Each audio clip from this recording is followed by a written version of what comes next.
So when you're riding through the ruts, don't you complicate your mind.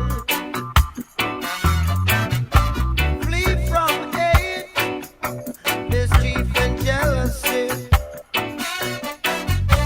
Don't bury your thought, put your vision to reality. Yeah. All together now, wake up and live. Wake up and live. Wake up and wake up and live. Yeah. Wake up and wake up and live. Rise,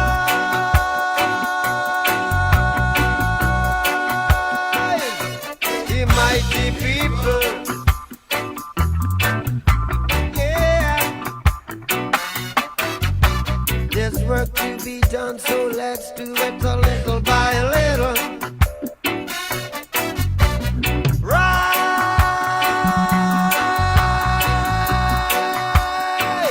from your sleepless slumber. Yes, yes, yes, yes. We're more than sand and the seashore. We're more than numbers.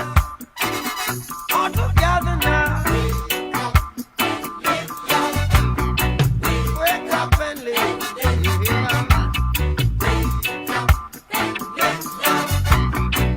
Wake up and live now. You see one cocoa full of basket. Already you see live big today. Tomorrow you're buried in a casket. One cocoa full of basket. Yeah, yes. Already you see live big today. Tomorrow you're buried in a casket. Walk together now. Wake up and live. Yeah.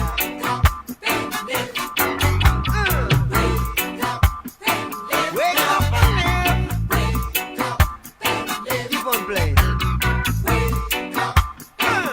Yeah, yeah.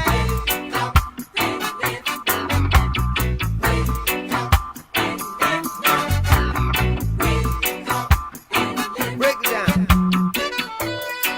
Shabala, shabala.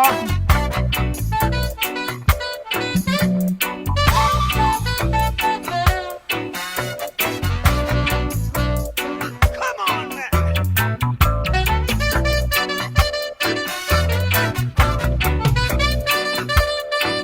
How's it feeling over there?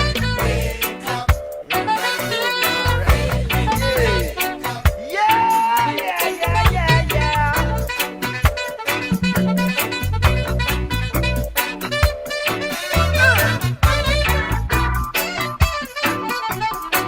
Come on, man.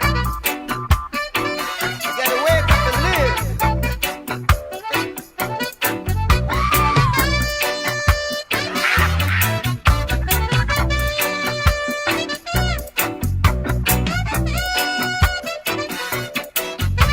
Life is one big road with lots of signs. Yes. So when you're riding through the ruts, don't you complicate your mind. Flee from hate, mischief and jealousy. Don't bury your thought, put your dream to reality. Yeah. All together now. Wake up and live. Yeah.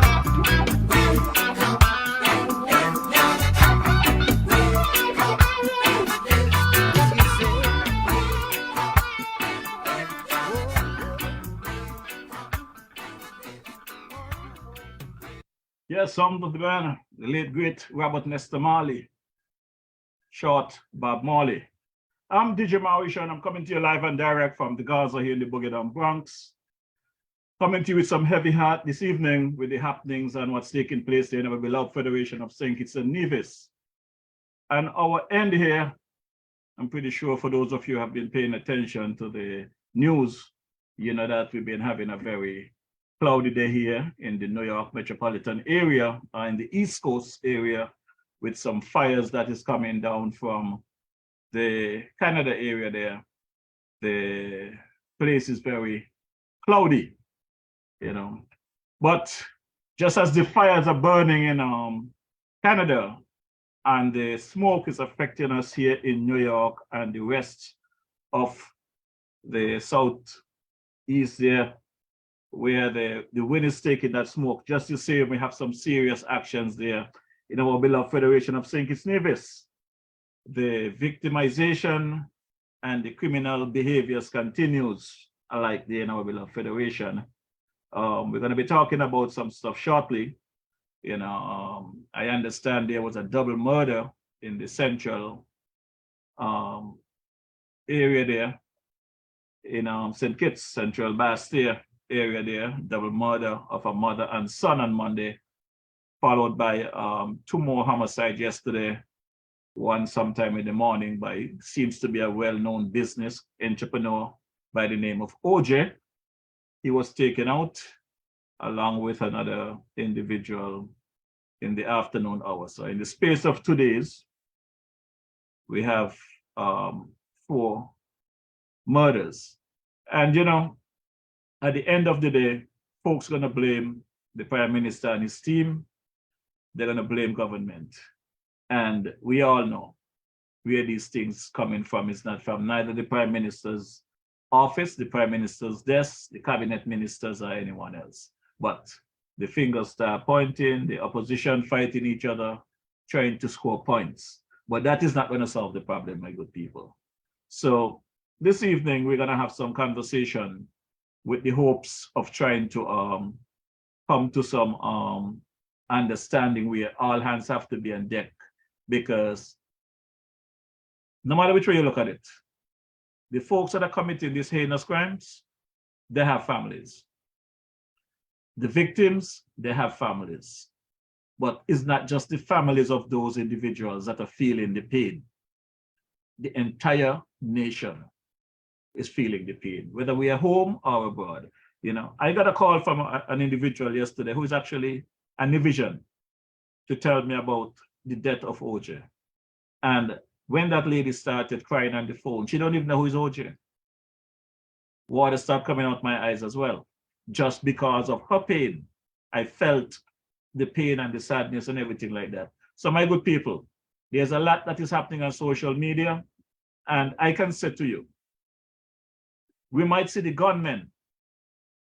We might see the deaths. So we know they are gunmen. Our guns are being used to kill people because we see the bodies lying on the streets of St. Kitts Nevis. But we also have some criminals on social media. These fake pages and these folks who just feel like it's okay for them to dirty people's name and say as they please, knowing that they're lying about things. And these things is just as bad as the criminals with the guns in their hand. You understand? Even worse, because a lot of these things on social media ended up on the street, family get caught up in stuff, fight, animosity, and these killings. You have a lot to do with our society and people who don't care. We have politicians in these parliamentary meetings. They don't have any respect for each other. No manners, as they would say. Some of them not got no class, the way they present themselves. This is not the days when everything was locked in. Everything is out now.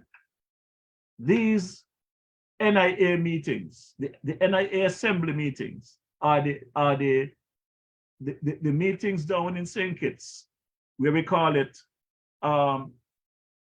the federal cabinet, the federal government, where we have these meetings. These things are broadcast. People are seeing your behavior. The criminal activities of the politicians, them, whether it might be in Nevis or St. Kitts in the past, people see what was going on. People see the cover up. When you all try to cover for each other, when we hear about the millions of dollars that is missing and people are not getting any justification because we're waiting. We are waiting for what? You all know the money was missing. You all say so. You all have an idea who the perpetrators are. People want to know what you're all doing about it. I am not here tonight to cuss anyone or cuss government. I'm going to talk it just how we go. We're going to be playing some clips, and we're going to just discuss the matter as it is. Anyone feel like they want to contradict what I'm saying, feel free, send me a message, I'll send you the link. You can come online and we could have a conversation. But at the top of the hour there, at 7 p.m., I know I should be getting joined by someone from the Nevis end.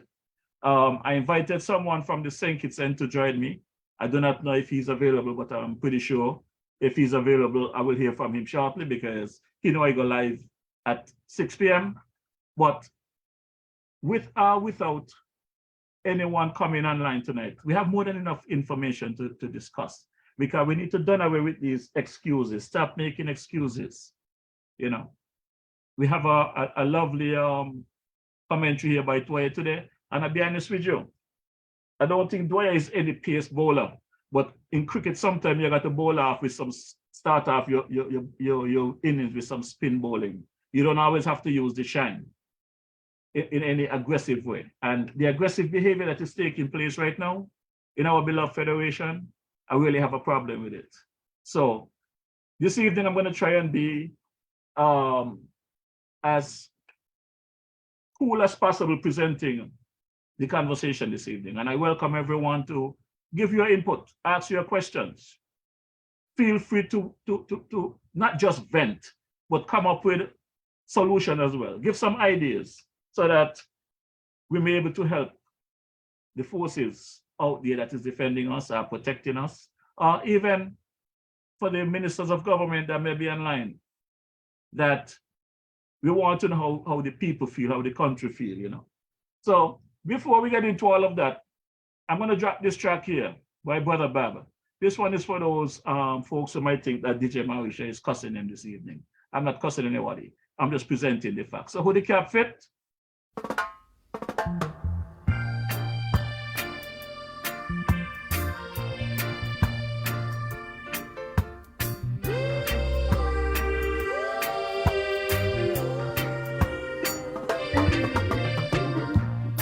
Man to man is so unjust.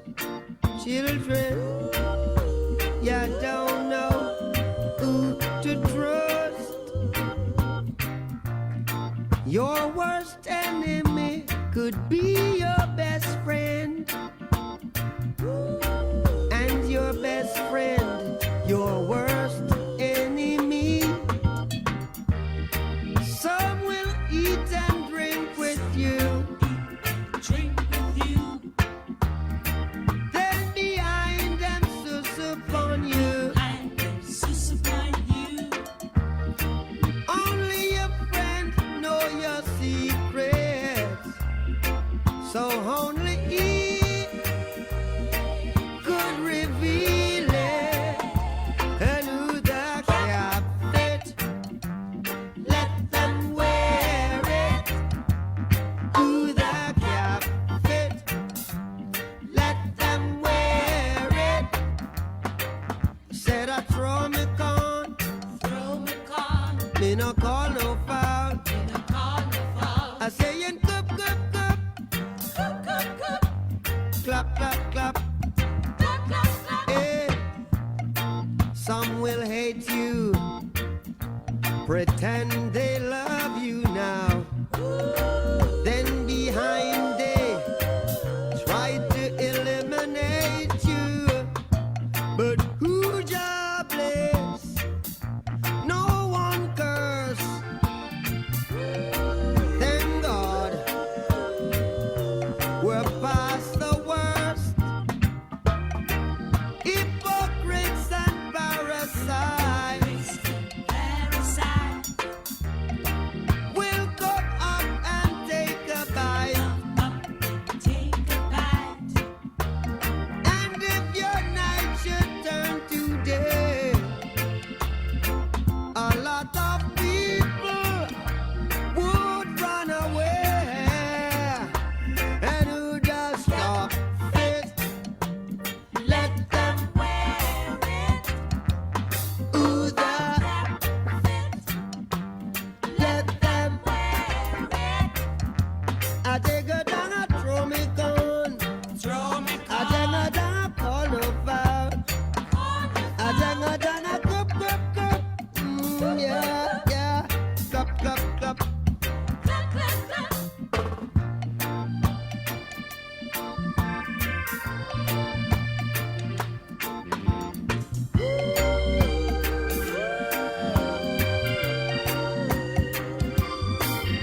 Shares alive, share alive.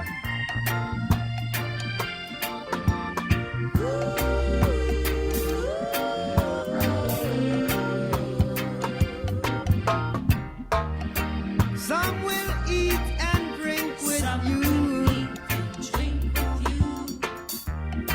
Then behind them sus upon you, yeah.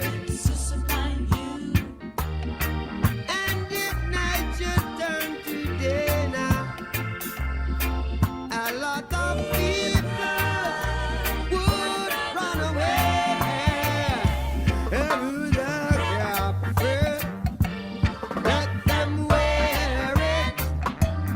Ooh, the captain, let them wear it. Throw me gun, me no call no foul. I'm begging cup, cup, cup, clap, clap, clap. I'm a cup, cup, cup, clap, clap, clap. Yes, that's the sound of the bird above there. And you say when you throw your pan, you know, call the phone. And like I was just saying earlier, you know, we are talking about the criminal activities that are taking place in our beloved federation. But we also have some serious criminalities taking place on social media. And some people does not understand the danger they're putting themselves in and other people. Because it's not everybody going to take all your nonsense nicely, you know. You got oh, my baby girl is here to say bye-bye to daddy. I would say hi to the folks, wave. Baby girl, have a nice day. Look over in the refrigerator, tell mommy to give baby a malt, okay? All right, thanks for coming.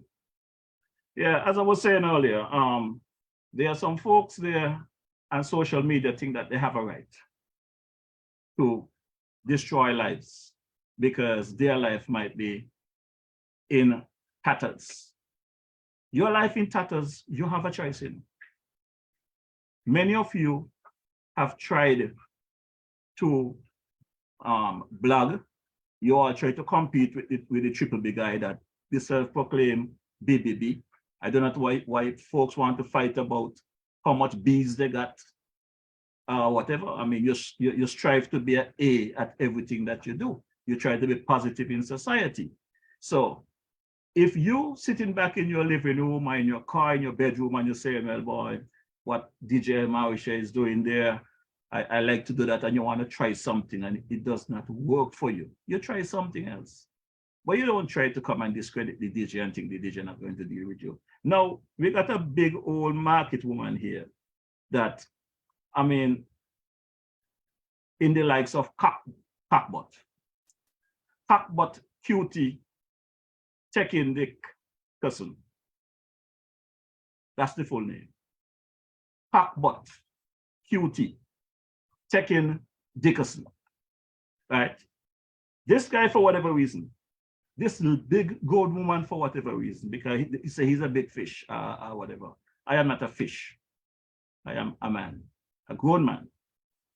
And I am just saying, we have a lot of business to take care of in the interest of the nation, and we're going to take care of that tonight. But before I get into the business, because I want to stay positive when my guests join me, I'm going to have to respond to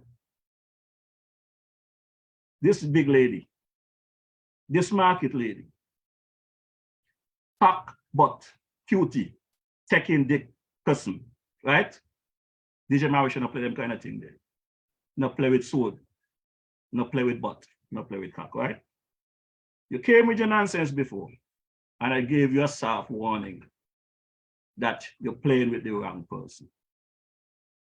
But it seems as though you take it a step further because you think it's okay to spread propaganda and your lies for whatever reason, and it's going to be okay.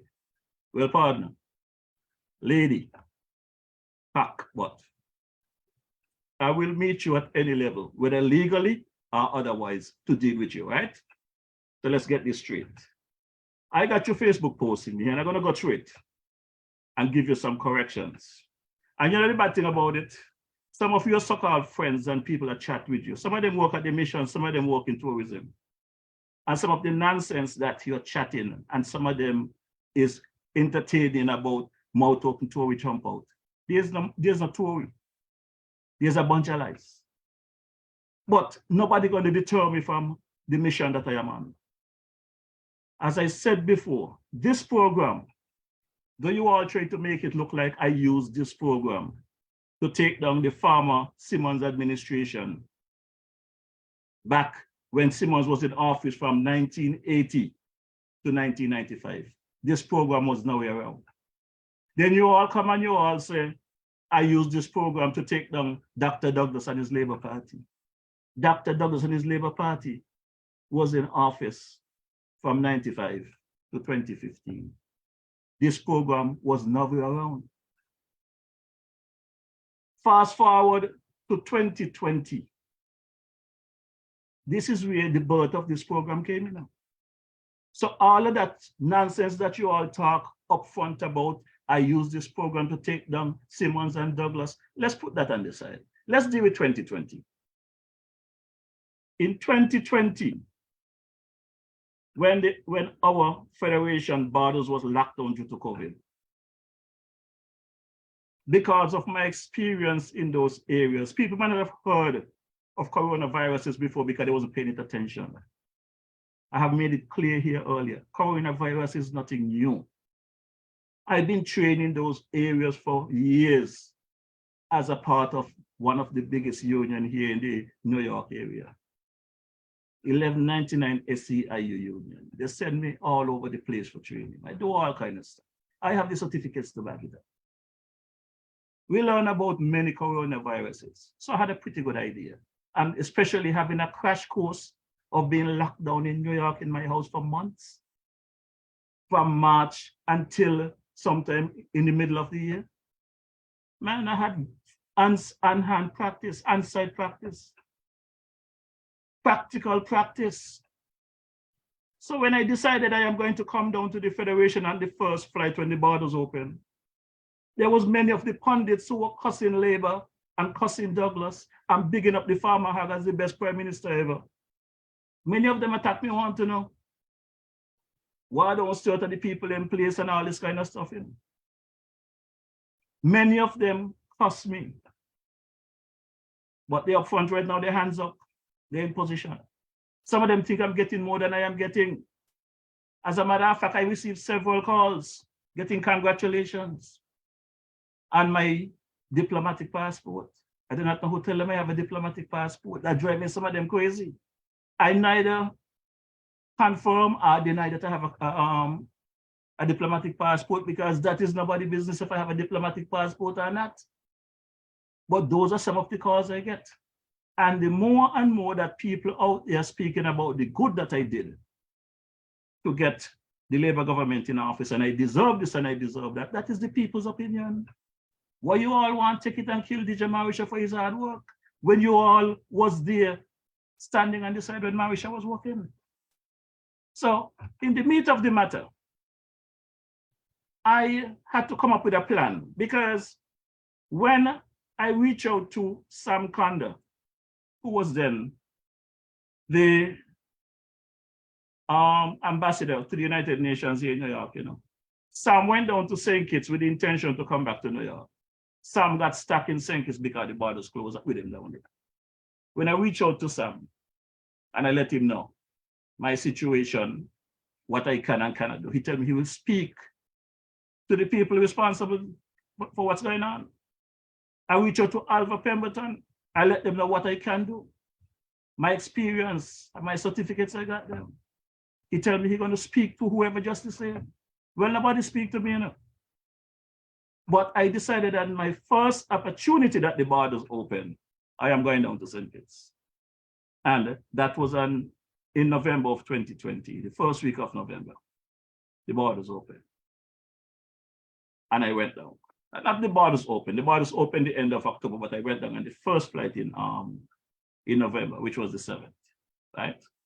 And when I spoke to the farmer Hag about me staying in my property in St. Paul's, The farmer had said he don't see a problem with it, you know. He said to speak to Abdiel Samuels. He gave me Abdiel Samuels' number. And I reached out to Abdiel Samuels about whether or not I can quarantine in my home. And he gave me some Nancy story that they're waiting on cabinet to make some decision, blase, blase, blase, blase. The long and the short of it is, with all the bullshit they give me, I end up at the Royal St. Kitts Hotel, the Jacktown, for 14 days. That was the end result.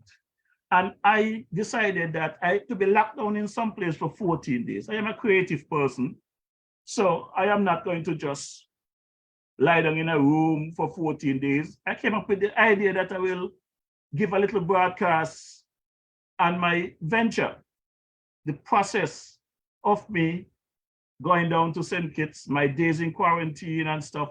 I use it as an education purpose for the people who might be considering coming down or whatever, that they would know what they're dealing with.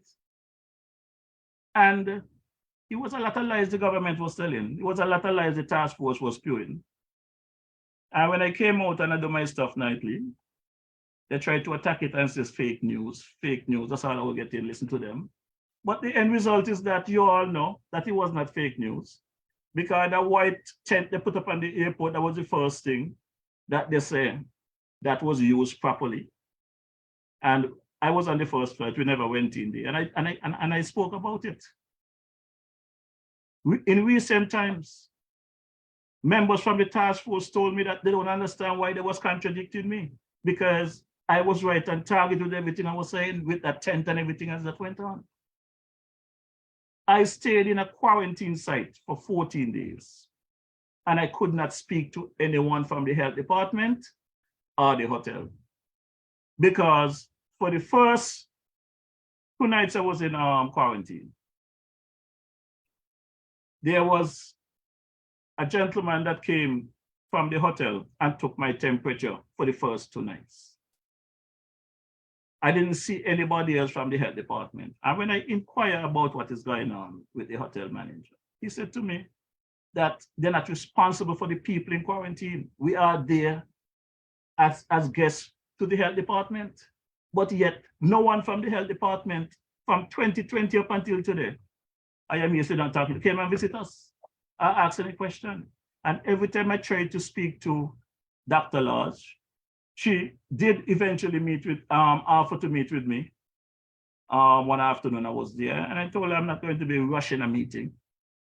I want you to give me a time when we can meet, that we can sit down and talk, you know. And in her defense, we spoke a couple of times off and on, but we never had that conversation to discuss what was going on. Dr. Wilson gave me more of attention overall, back and forth. The minister, Akila Byron, she was just there passing the buck. P.S. Harris, only God knows what she was doing as a PS, because nothing was done. What is on that 13th evening of my broadcast, my final broadcast, when I decided I'm going to shut down the program and thanking everybody for their support and assistance. You, the online viewership, you asked me, please, not to do with this program. You asked me, please, to continue, consider continuing. And many people come and say to me, Mr. Mauritia, even if it's I alone listening, please do not do away with that program. We need you to continue with it. This is 2020, November. This is when this program starts. 2020, November. And I could tell you it's around the 23rd it started, because I would not even consider my time in quarantine as this program. I will put it when I started after I came out of quarantine. So you could say November 23rd, 2020 is when this program started. So when you are going to be out there on Facebook and pushing this narrative that I come and this and Dottie Simmons and this and that, is one thing I ever say about Simmons that I think might be contrarian. The week leading up to August 5th election, it was a Sunday evening. The Honorable Sir Kennedy Simmons decided to come and do a broadcast stating about the situation, how we feel about the farmer hag, that he was no good for St. Kitts Nevis, and he knew this from 2010, but they agreed to join with the farmer hag to get rid of Denzil Douglas. The hatred for one man mash up a whole country for 7 years. The hatred of Vance Emwe, the hatred of Mark Brantley, the hatred of Sean Richards, the hatred of Dr. Harris, the hatred of Sam Kanda, the hatred of Dwyer Astafan, the hatred of Douglas Watley. All of them who was a part of the PLP and forming that coalition, the hatred of all of them for Dr. Douglas is what put the country in a mess for 7 years. And you all don't want to hear the facts. You all want to kill this digit for bringing the facts. But I'm going to call it like it is. Who don't like it is their problem. I have said it before, private and publicly, and I will say it again. I give kudos to Sam Kanda and Dwyer Astafan and Douglas Watley and Larry Vaughan and Ira McMahon and the Big Lice. And every one of those folks that took the time out, the Talk Puppy, EK, Curtis Cook, every one of you that took the time out. A.U. Brown. I mean, I could go on and on. Took the time out to come on this program during my mission to try to get rid of the farmer administration to put St. Kitts back on track. The place was in a mess. For Christ's sake, they arrested 3 of our citizens for holding up a placard. And not only arrested 3 of our citizens, they tear gassed the people that was there that was not doing anything. There was no kind of unrest to tear gas our people. Could they be crying about some murders? But the murder thing been going on for 7 years. Our country been attacked by those mercenaries. The farmer had gone through the entire Team Unity concussion. The People's Action Movement, PAM, led by Sean. The Concerned Citizen Movement, CCM, led by Premier Brantley in Nevis. And the PLP, led by the farmer hag. They come to the attack about killing, where you all been killing us. You all put the country in the mess that it is. You all put better weapons in these criminals' hands to use with this pay by peace program and all this kind of nonsense. And we hear, when you work out the numbers, the monies that supposedly were going to do this, pay for peace, the people wasn't getting it. The people was not getting it, and we're going to get into that in a bit. We're going to get into that part in a bit. But let's deal with the realities that we're dealing with. I would not stop thanking Sam Kanda and Dwyer Astafan and them for helping the farmer have to farm the PLP. Because had not they farmed the PLP and had that coalition Team Unity administration, we will not know the difference between what we had and what we got. So now that we see what happened in 7 years, the new administration under Dr. Terence Joe is trying to put things back on track. It's not going to be easy. But these criminal activities, if you all think going out there and paying off people are putting up people to kill your citizens to make the Labour Party look bad, you're not going to be successful. You're destroying the fabric of the country that was put in place for us. You're destroying the fabric. You know, I had a conversation with someone today in England because I've been doing some investigation to find out about this criminal stuff, if it's something that is embedded in us as Kittitian Division. And you know something?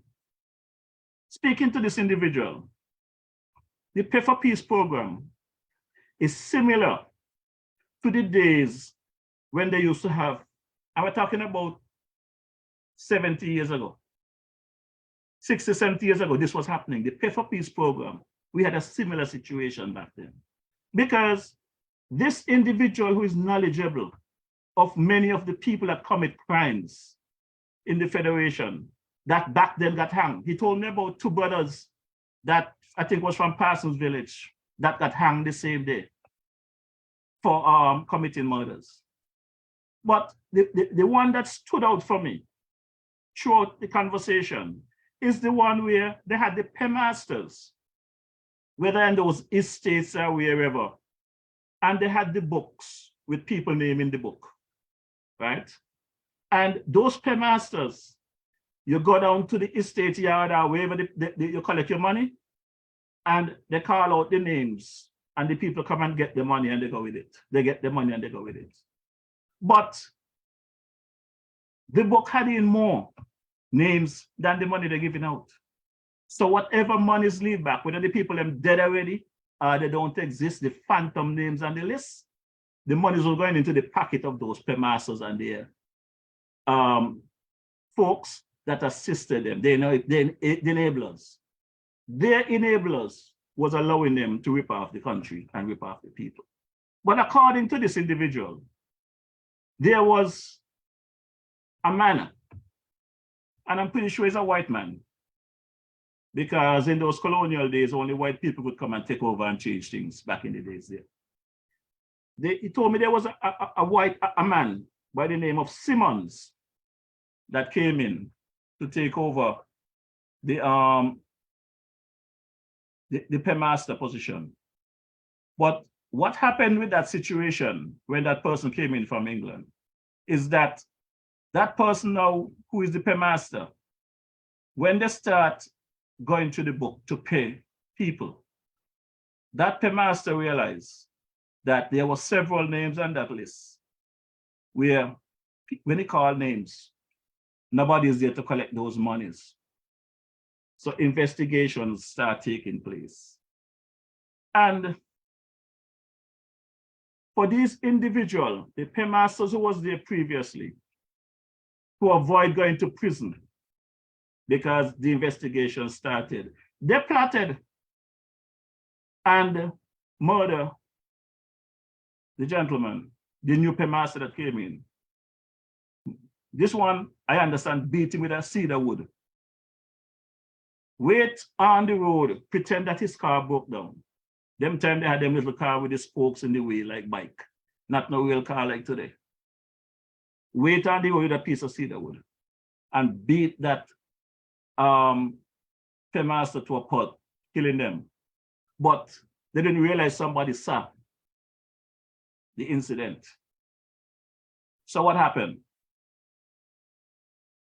The person that saw the incident was able to testify against that person that committed the crime, and there was hanged for their thing. So I am telling you, just the same that these criminals back then, the paymasters that was constantly ripping off the country, ripping off the people and doing whatever they want. We got some new ones today. It's a new form of them. This lady here, Lady Cockbutt, Cutie, taking Dickerson, is a new form of them. Because the DJs here trying to do a good thing. And you know, as I go through this list, because I'm not spend much time with you tonight, you know, I'm going to give you a whole show if necessary. The next time I come back here for you, I'm going to give you a full show. I'm not going to bring you on a Wednesday night. I might give you a Sunday afternoon where I can give you a good Saturday. Your sister Cutie? Because me not play with you. You start off here by saying, DJ Marisha, you are so trashy and predictable. I knew you would fire back at me. Be partner. If you mash my toe, well, you don't know, I am a consistent person, I'm going to fire back.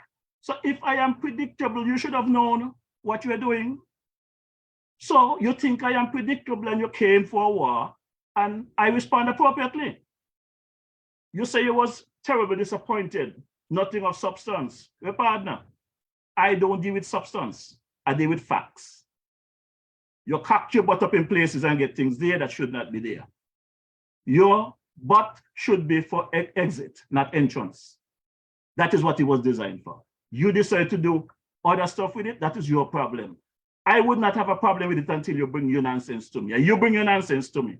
So I got to respond to you, eh? So, you said I am immature, whatever. No, man. You say I am an opportunist. Well, partner, we all in America because we're looking for opportunity. We all left our sister islands, St. Kitts and Nevis, to come to North America to seek opportunities. So if you did not come here for an opportunity when you left, I don't know where you come for to take things. You could have taken them in St. Kitts. They got a lot of them in St. Kitts. And in America, Obama say it is legal up here, but it was legal down there too because they were doing it down there. I hear about Elick and all them guys down there. Yucklin and all kind of people. God bless the soul. So I don't understand what you're talking about. You say that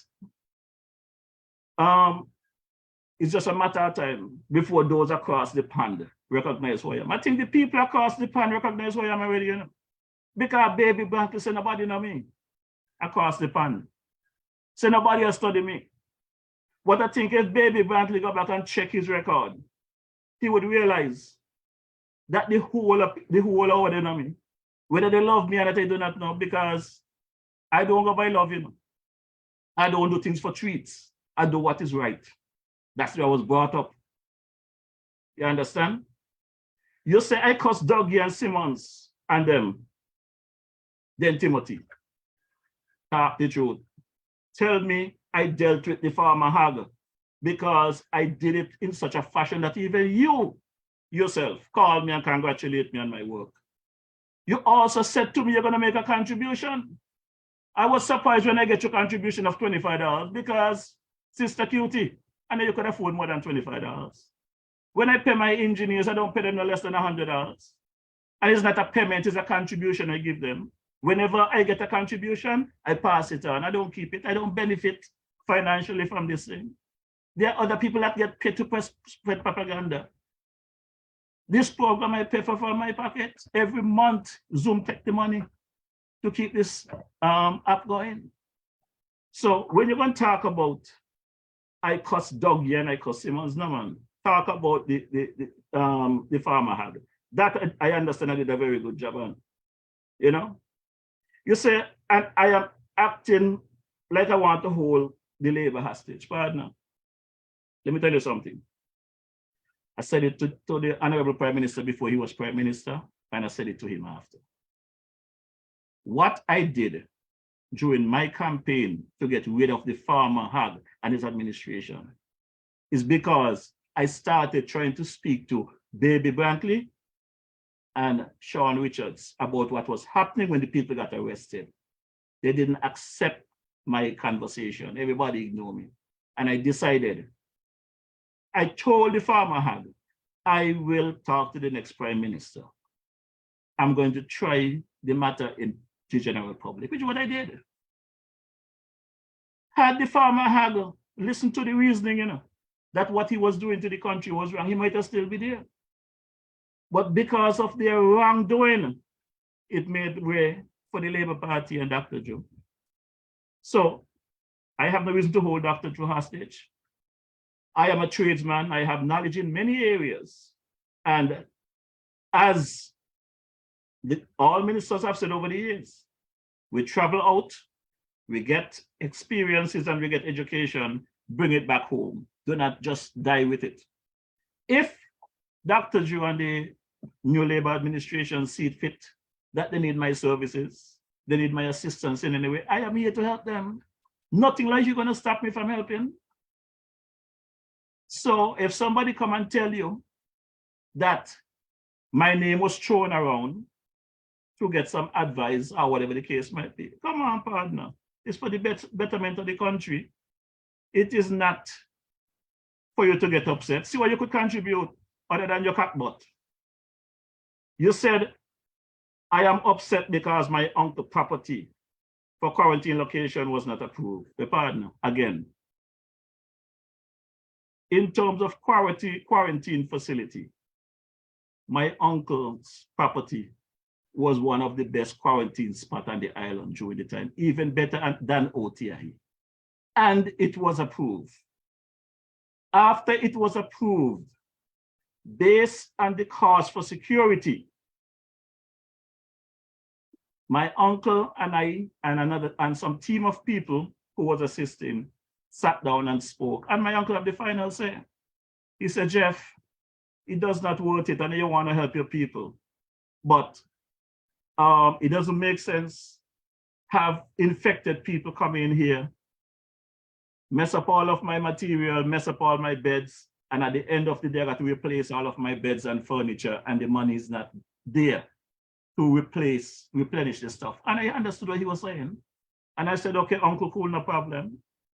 So the many people who had applied to stay here, I sent them a nice letter, tell them thanks for their interest, but things wasn't going to work out as planned because the finances, the dance can't pay for the lights. I didn't hide it from them. But in terms of the approval of my uncle's place, it's one of the best quarantine sites that they had there. You say, the Kittitian them don't like me. Well, if the Kittitian them don't like me, I would not like to see if they like me because the Kittitian them are very nice to me. So if they don't like me, I like it so. Let them continue doing the thing. You say, I am a schemer. I would like to know what you call a schemer because at the end of the day, you tell some lies here about I came to you to get assistance with a megaphone for number 2 constituency. Fellow, DJ Marisha don't need a megaphone. DJ Marisha got a sound system in St. Kitts Nevis. DJ Marisha vehicle in St. Kitts have an inverter that supply AC current. Anybody who was listening to me on nomination day heard me in St. Paul's blasting, heard me throughout the island blasting all the way up to St. Peter's when I went to show support to Dr. Drew. Where the megaphone came in, it was on the same program. I was having a chat with Duncan Watley, AKA the Big Lies. And he was speaking about the fact that he's trying to help out labor with some service, but the little speaker they give him is not loud enough. And I offered to help him to get something bigger. After that meeting, apparently he had another setup where he went on Freedom FM with the Talk Puppy. And he told the Talk Puppy that I am helping him to get a megaphone. And the Talk Puppy tell him, since I'm doing that, ask me to get one for him as well. He will pay me when I come home, or he will send the money for me to get the megaphone. As a matter of fact, during that broadcast, I could recall well my schoolmate, Richie Bunting, who is currently stationed in St. Croix. He sent a quad pack speaker, the megaphone, suggesting that that is a good one to purchase. The problem is that when I went out in the stores in New York, I couldn't find them here. When I go online for Amazon, they're taking longer than the time I was leaving within that week. I broadcast on the Wednesday and I was leaving on the Saturday for St. Kitts. So what I did, just as people normally do, I reached out to my friend Livy, the baseman, the former baseman of Small Axe, who lives in Florida. And I asked him to look into the stores over there, see if he could see anything. Because what I will do is send him the money, pay for it online, and he could bring it to the airport and meet me where I can bring it down, because I like to keep up to my promises. I promised the Big Lies a megaphone, and I was going to bring it once I could have got it. After speaking to Livy, I decided, well, okay, since you and I was speaking, I explained to you the same thing. If you could look into if there's megaphones over there and what they cost, I would like it to come to the airport. I don't want you to buy a megaphone. I don't need a megaphone, partner. Ask them boy about my system in St. Kitts. Ask Ronnie Rascal about the system I produce in St. Kitts. As a matter of fact, any equipment I need when I'm in St. Kitts between Ronnie Rascal and DJ Rabuka, I don't have to ask them twice. They provide me what I need. So I did not need anything down there. I was trying to help out my boy Big Lies and my boy the Talk Puppy. I didn't ask you to buy anything, stop lying to the people. I would not ask you to spend money like that, because if all you could donate to this program for someone that's supposed to be as rich as you say you are is $25, why would I expect you to buy a megaphone? Huh? Why would I expect you to buy a megaphone costing that kind of money? So, partner, these things you're talking about charitable. I'm not going to go in and all and this stuff, But something that you spoke about, and I'm going to put an end to it once and for all, because you have people in tourism in St. Kitts. You got people in tourism and in the mission in New York who knows better. People listen to this program weekly that knows better. When you all keep talking about, I ask St. Kitts government for $20,000 to put a troop on the parkway. You all go and check what it costs to put a troop and a float on Eastern Parkway. For starters, you cannot go on the parkway without $1 million insurance, For starters, you cannot go on that parkway with a troop without $1 million insurance. That is for starters. That is where you start. Then you got to talk about the trailer, the tractor to pull it, the generator, the sound system, and you go on and on. You're talking in excess of $50,000 just for starters to go on the parkway. So when you all see the flag flying on the parkway now, you jump up and yeah. You all don't even know the stress and the struggle that I got through to put them thing on the parkway. I don't have to do it. I do it because of love of country and promoting the country. Yeah? That's why I do it. So under Dwyer Astafan, I had an arrangement with Dwyer Astafan as the Minister of Tourism. And I want to thank him for that, because Christine was in the office when Dwyer called Christine and tell Christine, whatever Mr. Marisha wants, you work with him. And the arrangement that we had at that time was whichever bands win the road match, the St. Kitts Tourism Authority will pay for their tickets to come to New York. DJ Marisha in turn will take responsibility to house the people here. I house them and I feed them. We put our shows together. And whatever funds raised, that is how the band get paid. All the tourism office was doing is paying for their ticket to get here. DJ Marisha take care of everything else. How much other kitchens and division here in New York? Have they done that? Have they shown any interest? I get support from several people. I get fight down from many. As a matter of fact, the last time with the ticket arrangement, the New Vibes Band was the one. The New Vibes Band supposed to be the band that comes. Under the same arrangement, New Vibes Band came to New York under the same arrangement, got the airline tickets from tourism. And after they reach here, they're going to send me a letter, well, an email at the time coming from the manager, that I have to pay them $4,000 to play on the parkway. Now, I am promoting your band. I am not benefiting anything. In the first place, you came to New York under my arrangements. You went and you play all over the place for people without my involvement. You make your money on the side. But now I'm supposed to pay you $4,000 to play on the parkway. Well, after I got that email, and Wingrove William Hicks of the Grandmasters Band, he's there in St. Kitts, go and ask him.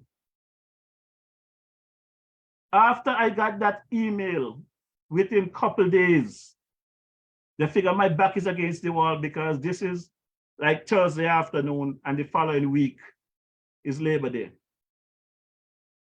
I pick up the phone and I call Wingrove. I say, Wingy, I have a situation here. Are you guys available for Labor Day to play on the parkway? He said, boy, Marisha, whenever you call me, are you ready? I say, okay. Send me the names of the guys and their passport information. These are the dates I'm looking at to bring you guys here. I want you on the parkway for Labor Day. It's no problem. When my friend, who is a travel agent here in New York, I don't want to call the name unless you give me the okay to call it. But while they're charging me $4,000 for them to play on the parkway, the airline ticket round trip to bring in Grandmasters was $3,800. You hear me right? $3,800. So what I did, I paid for the ticket, and the Thursday evening, prior to Labor Day. The Thursday evening, when they come here, figuring they're coming to get money, Wingrove, them was here having a drink, hanging out with me. And you know what they say? I had it planned all along. I never had any intention of putting them on the parkway. But the reality is, the records are there. I understand these days people talking about receipts. Within that week of Labor Day, within 24 hours, I had Grandmaster's band and the Gaza, and they mash up the parkway. They mash up the parkway the year. Now all of you jump up on the parkway and talk about how proud you all is of the flag and of saying, well, you all don't know what I went through. You all know what I went through.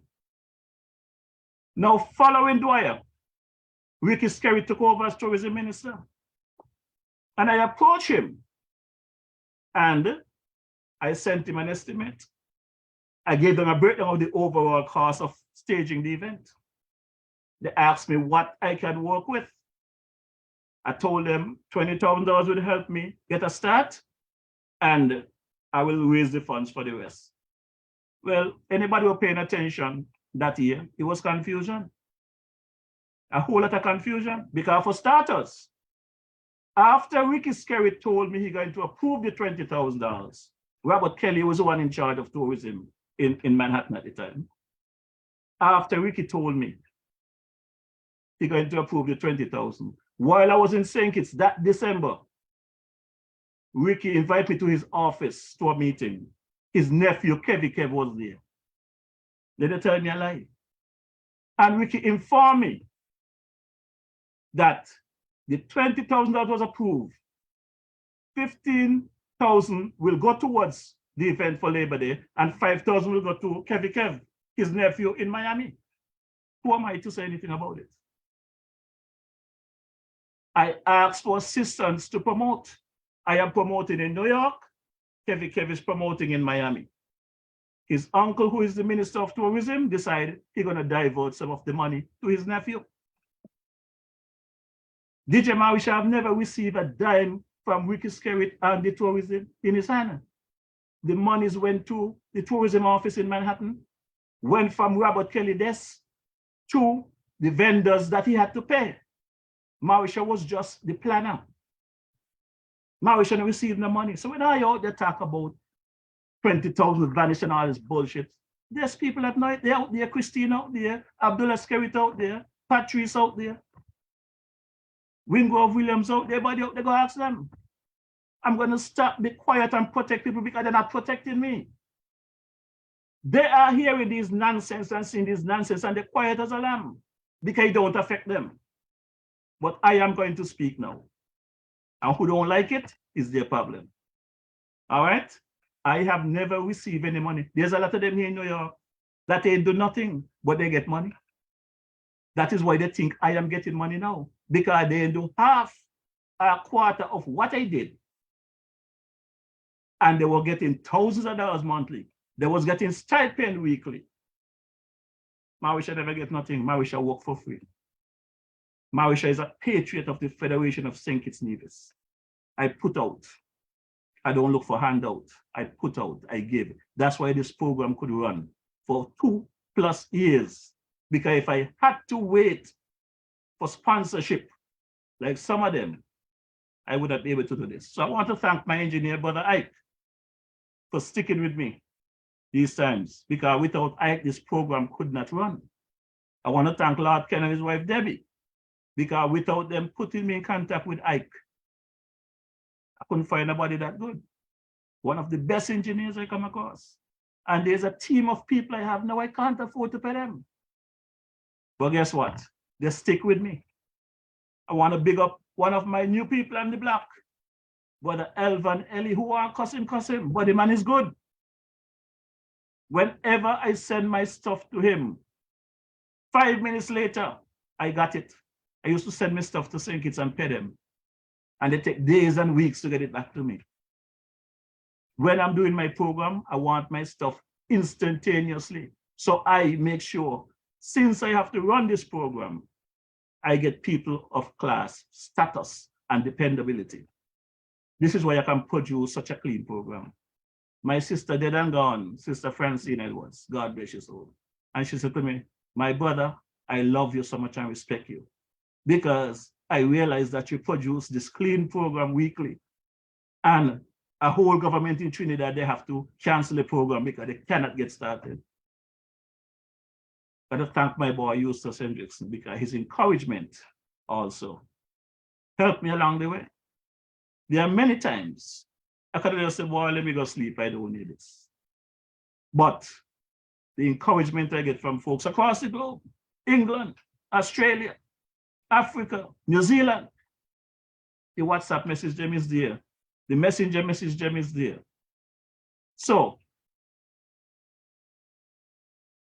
Sister Cockbutt, Tech Dickinson, QT. I'm going to leave it there for now for you for tonight because I got important things to do with the Federation. But I want you all to know, if you're looking for your money, go talk to Ricky Skerritt and them. Robert Kelly dead gone, but I know the records will be down there at the mission where the money was spent. DJ Mauritian, I got it. Right? So, you do all your thing and say all your thing. I never scam nobody, I'm not going to scam nobody. As a matter of fact, there's one young lady, I think she lives in California still, and I'm still waiting till whenever she see me again to put the $100 back in her hand. Because there was a situation where she paid $100 deposit on a costume. She wasn't happy with it because the costume designer in Antigua that took my money at the recommendation of Paula Heiliger, up until today, I didn't get neither costume or my money back. I consider it a loss. But that young lady had me well cuss off on social media as well for her $100. I don't have a problem with it. She money is there whenever I see her again because I do not know how to contact her. But whenever I run into her, she will get $100. There's a lot of people out there take costumes, ain't pay a dime. As a matter of fact, my good friend Sinclair Shiverton, he was at the mission as well, you know. And he sent a young lady from St. Kitts who was living in North Carolina when they first start put the troop on the road down there. Asked me to assist them with some costumes. When they came and I told them what the costumes and cost, they said they don't have the money. They will get the money back to me. They took the costumes and, you know, they went and they do what they had to do, you know. Up until today, years later, I get a dime. My loss again. So I know I'm to start to talking. I know I'm to start to talk because when I start to talk, the whole thing is my being enough for you. You all have a bunch of mercenaries on social media. And this kind of behavior going to run off into things in the communities. This is a time for us to come together as citizens. Look at what's happening in our beloved Federation. Look at what is happening. We have to bridge the gap. We have to be the messengers. We have to show some love. Cut out the hate. Whether you all hate me or not, this program ain't going to place until I decide to go on, you know. And you, the online viewership, who asked me to do this job, I'm going to do it to the best of my ability. So the one or two whom I try to divert my thinking, it's not going to happen. You understand? A lot of things is happening. A lot of good things happening in the Federation, as a matter of fact. We hear so much things about the government and what is not doing right and what is this and what is that. And the Labour Party, the new administration, have done so much good in the 10 months. They're trying to overshadow that. But you know something? I think I have something here. I think I have something here with some of the things I was hearing about this week that might have get caught up and miss everybody with all the worry with the killing. So let me just run through this and give some quick updates on what's taking place. We're going to go straight into Dwyer's commentary and move on into the other clips. I understand that the tourism minister, Marsha Henderson, announced this week that JetBlue will be making 3 weekly service schedule stops to begin on the 2nd of November 2023. That is a big move. JetBlue will be flying to St. Kitts Nevis, to St. Kitts direct from JFK from the 2nd of November. Well, guess what? DJ Mauritius is a patriot that even though it's December, I plan to go to St. Kitts. This airline, as long as their seats are there when I call them, would not believe in JFK without DJ Mauritius on the first flight. Because that is what I am. The people say I am an ambassador, whether you want to accept it or not, I will continue to do the right thing. The first flight with American Airlines, I was on it. I felt the water falling. I hear the water falling on the top of the plane. And I'm going to make sure again, I will make history. I will take the ride on JetBlue come the 2nd of November. I'm not going to wait till December to go to St. Kitts. Or you try to stop that. Only God can stop that. And the Prime Minister spoke about it as well. You know, he said the introduction of the new route mark a significant milestone establishing a new connectivity to New York and crucial markets for the Federation. The Prime Minister talking the things. Another big thing took place. Canada accords partial visa waiver to citizens of St. Kitts and Nevis. Remember not too long ago, the farmer Hagani Crew and Baby Brantley and them was killing Douglas. Said that Douglas messed up the visa situation in Canada and only them could fix it. As 7 years they was in there, they no fix nothing. But the boss, the man who better than the rest of them, the Honorable Foreign Minister, the Triple D, Denzel Douglas, we now have the visa waiver partially reinstated. I'm pretty sure it'll be full soon. You know, so these good things are happening. Good things are happening. The Prime Minister also is addressing the crime and violence as a public health issue, which it is. The mental status of our people in the Federation of St. Kitts Nevis, the way they think about life is like swatting a fly. They think when they kill somebody, it's a fly they're killing. When you kill a citizen in the Federation, somebody gonna feel it. And when the somebody is everybody feeling it at home and abroad. So I'm appealing to the gunman them and the knife man them. Ease up. Let's have the conversation. Let us have that conversation. You know, talking about Stop Pay for Peace program. I remember when Dougie first in Parliament said that they have Pay for Peace program. They deny it. They deny it, you know. But then all of a sudden they come back and say they initiate it at their convenience. And they didn't initiate anything. So the situation is a grave one, a grave situation. I heard the Prime Minister speaking about the refinance of students' loan and everything like that. And the situation is that they reduced the finance charge to 5% from whatever it was. I mean, let's give the government credit for what they're doing. The situation at hand right now. How are you going to come and say, Dr. Joe, how the farmer could come and talk about the government, Dr. Joe, they know what they're doing. When you plant a mango tree, it takes a couple of years. You plant the seed, it's going to take a couple of years to grow. And you plant the seed, 7 years is more than enough for the tree to bear. You plant a coconut tree, 2 years later, you're going to get coconut, maybe 3 years, the most. You plant the seed for what we're dealing with today, Mr. Timothy Harris, may I tell you that?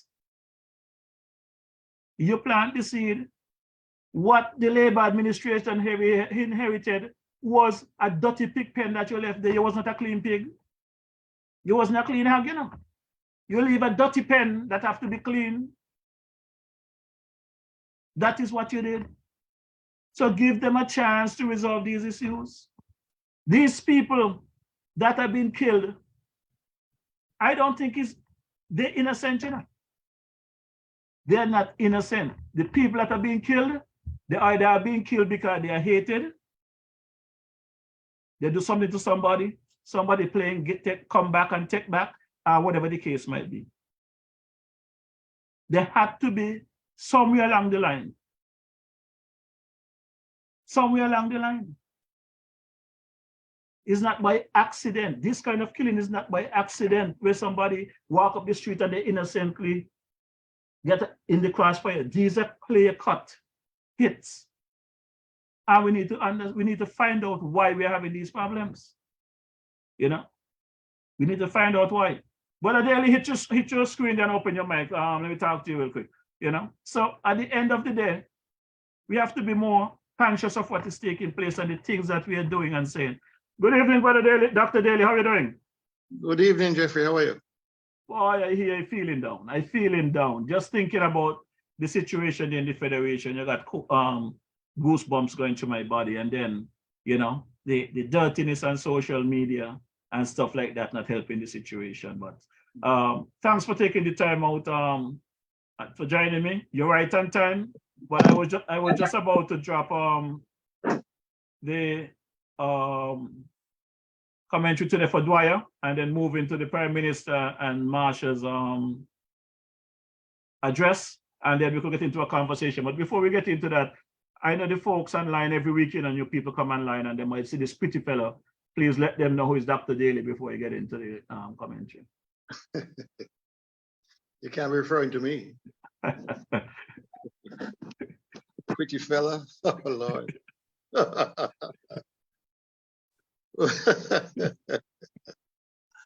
You make me laugh. The people online laughing too, so go ahead, introduce yourself. A quick synopsis. Okay. My name is Dr. Kelvin Daly, living right here in Charlestown, Nevis. I'm actually I just came from a St. Paul's meeting, St. Paul's Constituency Branch meeting. So I've been rushing around all day. But long and short is, I'm just like you, Jeffrey, just trying to shine the bright light of scrutiny on the events that affect us in the Federation of St. Kitts and Nevis. And everybody who knows me knows that, you know, I don't cut it in corners, just like you. I talk the things as I see them, and who vex. You know, I try to bring as accurate a picture as to the issues as possible. A lot of work goes into this preparation, so we all kindred brothers in trying to make sure that we get the best of the Federation of St. Kitts and Nevis, regardless of who is involved. Yep, that is for sure. Like I keep saying to folks, if this government fails, we all fail. It's not for lack of trying in the last 7 years. Why we fail is because them folks did not learn. Or they had no interest in learning, or had no interest in the benefit of the people and the country. That's why we're in the mess we're in now. But let's let the folks here do your commentary for today, and we'll take it from there. Everything will lead into the right direction. Stand by. Greetings. Some people in this country do not believe in the death penalty. They say that the fact that a person has been convicted does not mean that he or she is guilty, and that verdicts can be wrong and cause innocent people to be executed.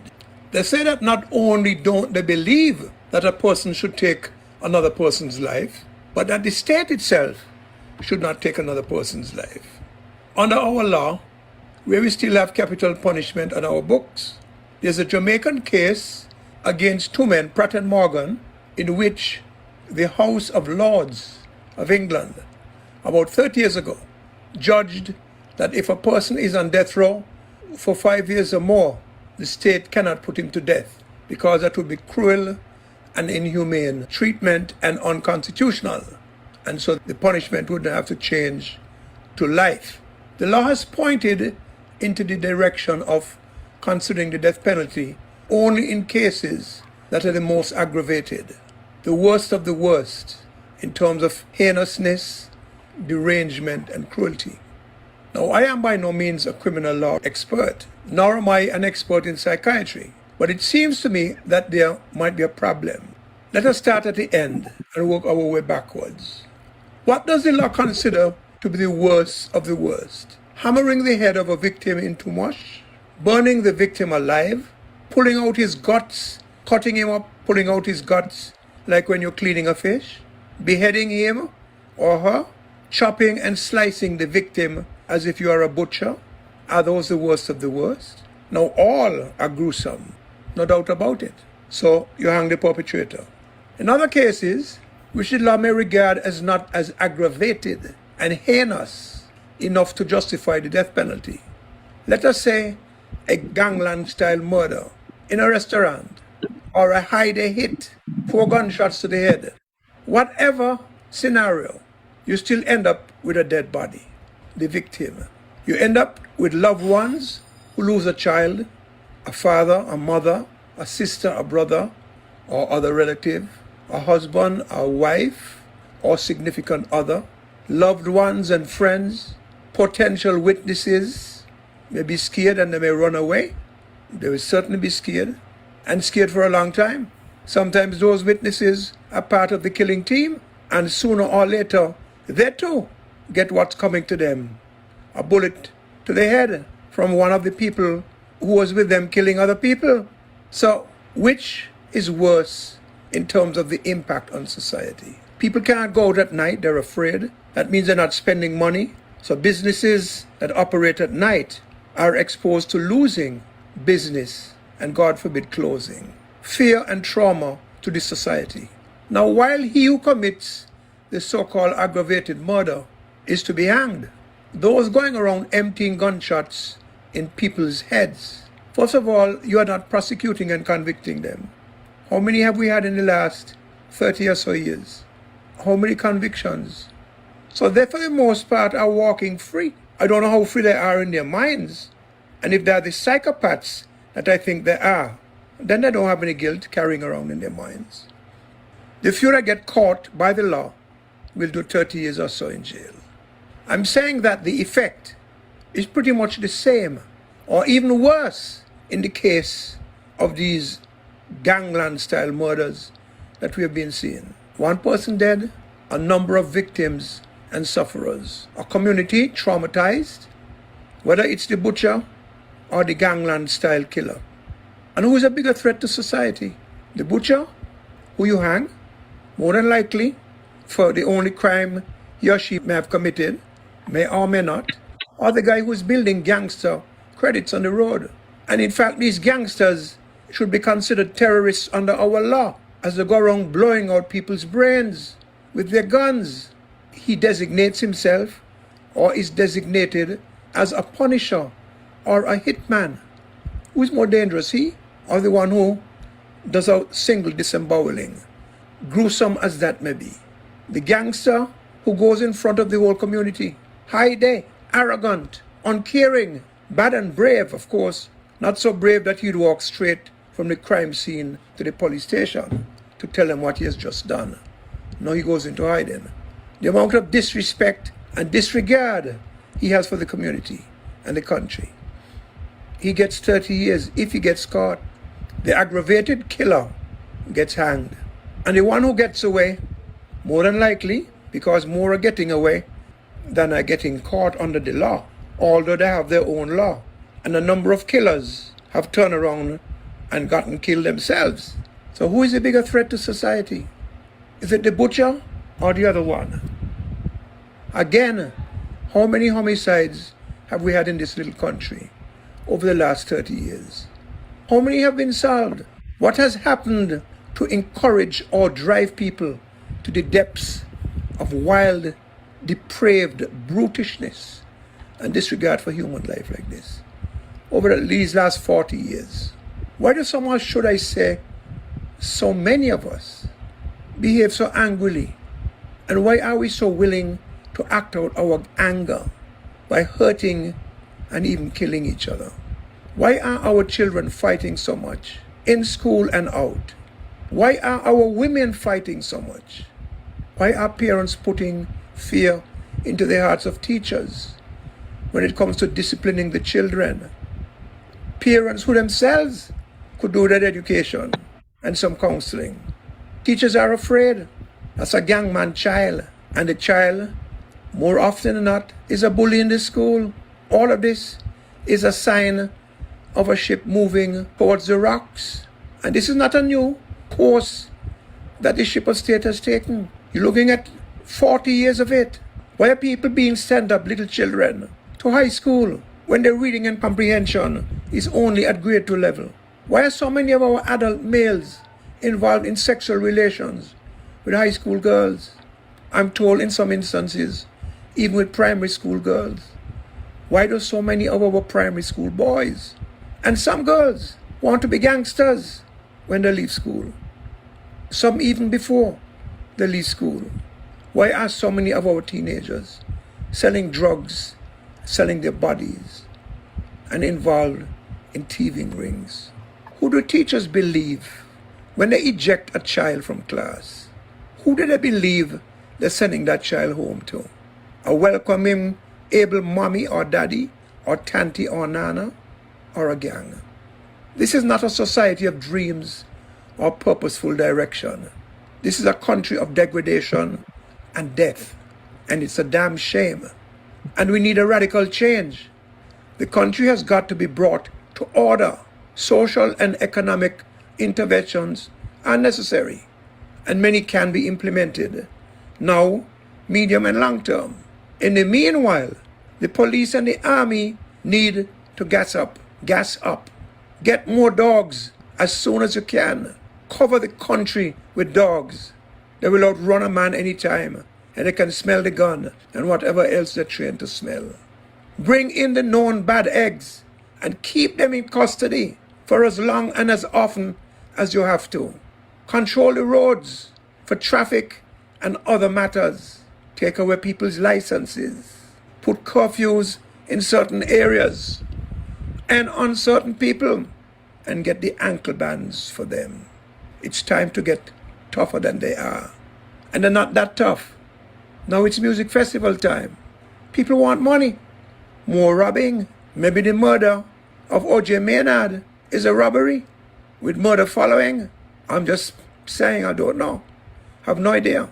And with the robberies that are taking place, you'll find women at the music festival wearing pretty clothes and accessories that have blood all over them. This is where the butchers, the brutes, this is where the lack of love and the disrespect for hard work and for life have reached after 40 years. Time to bring an end to this. Right now. Essentially, Brother Daly, I received Boyer's commentary a bit late. I normally listen to the commentaries and assess them, that I can give a breakdown. But I have to think on my feet this afternoon where Dwyer is concerned. And this sad thing about the situation, Dwyer commentary is right on point and it's highlighting some stuff.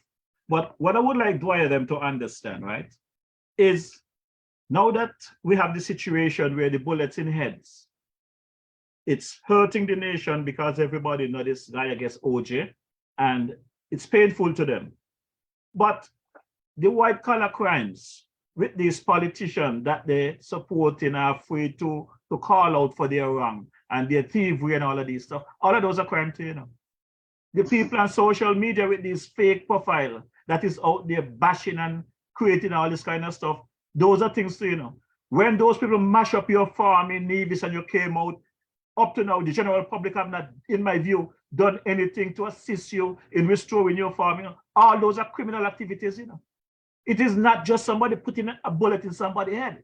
There's too much criminal activities and the Federation of St. Kitts Nevis where people are just quiet unless it affects them directly. Well, I'm glad you brought that up because I found the commentary itself, this is the first time I'm hearing it. And it's a kind of Johnny come lately commentary. I sort of fix it all for something that has been ongoing for, like you said, 40 plus years. These things didn't happen in a vacuum. These things have been building because of circumstances 30, 20 years ago.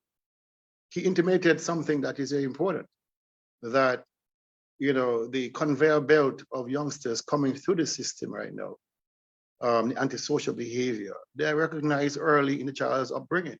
The question you have to ask yourself as a society, what have we done to arrest and kind of redirect those energies away from antisocial behavior? It's something more positive, and so to come now and say, all these hyperbole, all this blood and guts and all kind of things on the road. And right, like they said, the whole of society approach. You can't be going after gangsters and not going after politicians and people commit corruption.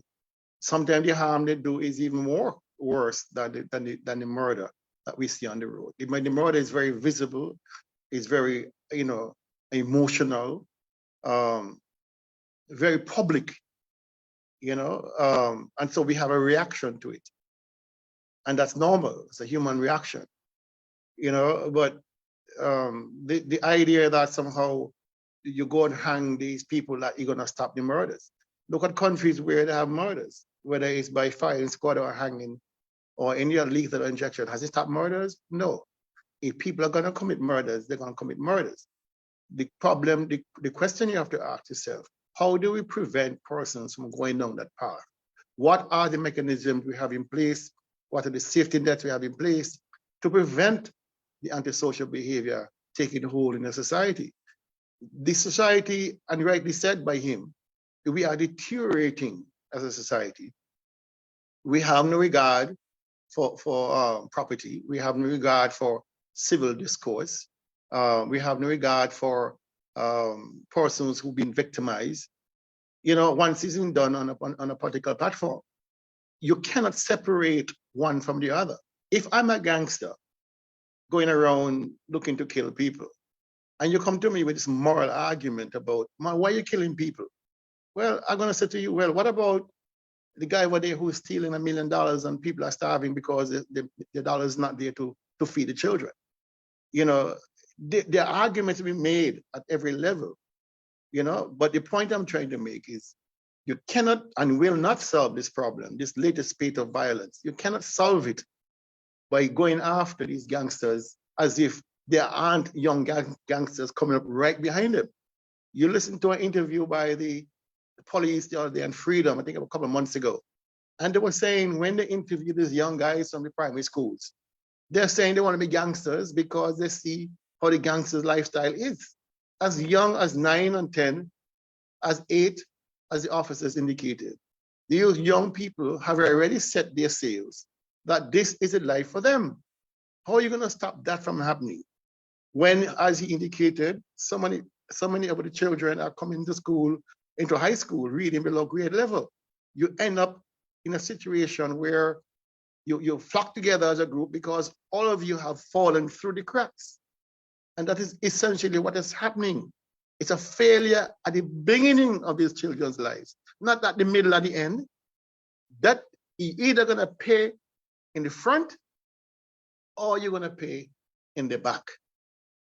I would much prefer to pay at the primary school level to make sure we have equal access to education, make sure we have our children properly educated, make sure there are programs for children to be enrolled in during school, after school, specific programs for specific issues.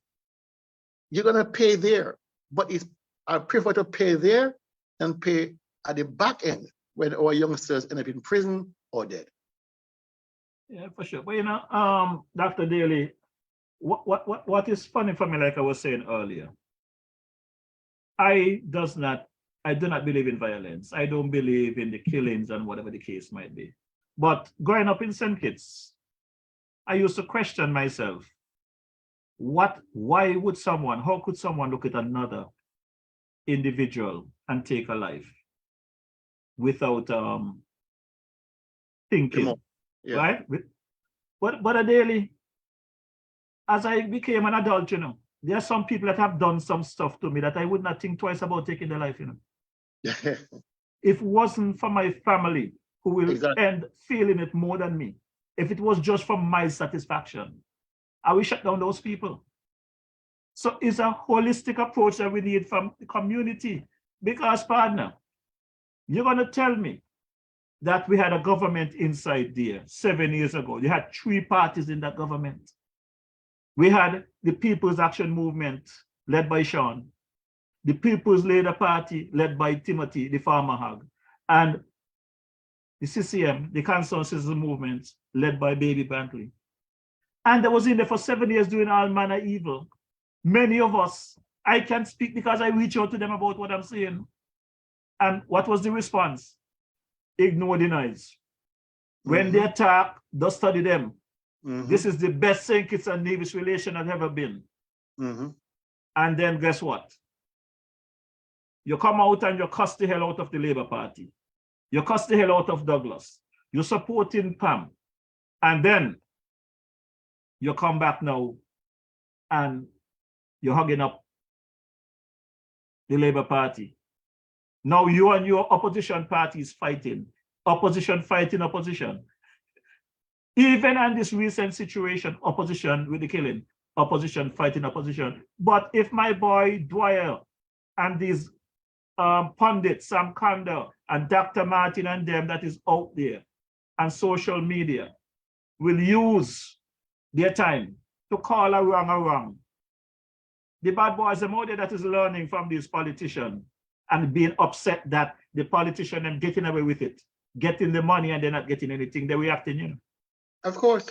They're reacting to that, you know. That's exactly. Because what is going on in Nevis is a criminal act, you know.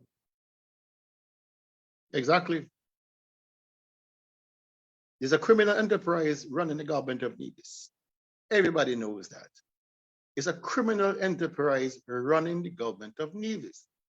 And how can you then ask persons who are, the antisocial type of people to, lay down your guns, don't assault anybody, don't thief anything, behave yourself, when all around them, the politicians are getting richer and richer by the day. So whether you do it at the point of a gun or the point of a pen, wrongness is wrongness. You can't call out one because it's more physical and in your face, and the other one you simply ignore. People are stupid. People see the wealth that is being flaunted in this country. People see who has the wealth in this country, and they're saying, well, I'm not sophisticated enough to get it that way, but I know I can get it this way, the way I know. And so what you see happening, like you indicated, persons are weighing and measuring and saying, I want mine too, and I want it now. Yeah. You know something, Brother Daly? I'm not hitting these events because God knows that the country needs some life and they need some income. But I look at the events that they call breaking down, and I said to myself, these bad boys out there on this side who might not have the clothes or have the money to go to breaking down, to go to tropics and live the kind of lifestyle that they see happening. It's only a matter of time they're gonna make their own breaking down, you know.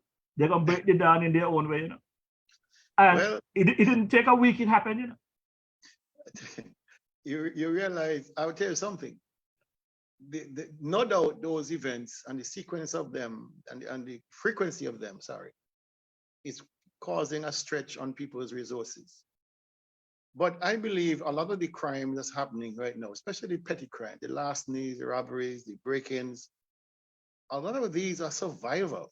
These are guys who have no skill sets, no way to get a skill set, what's marketing.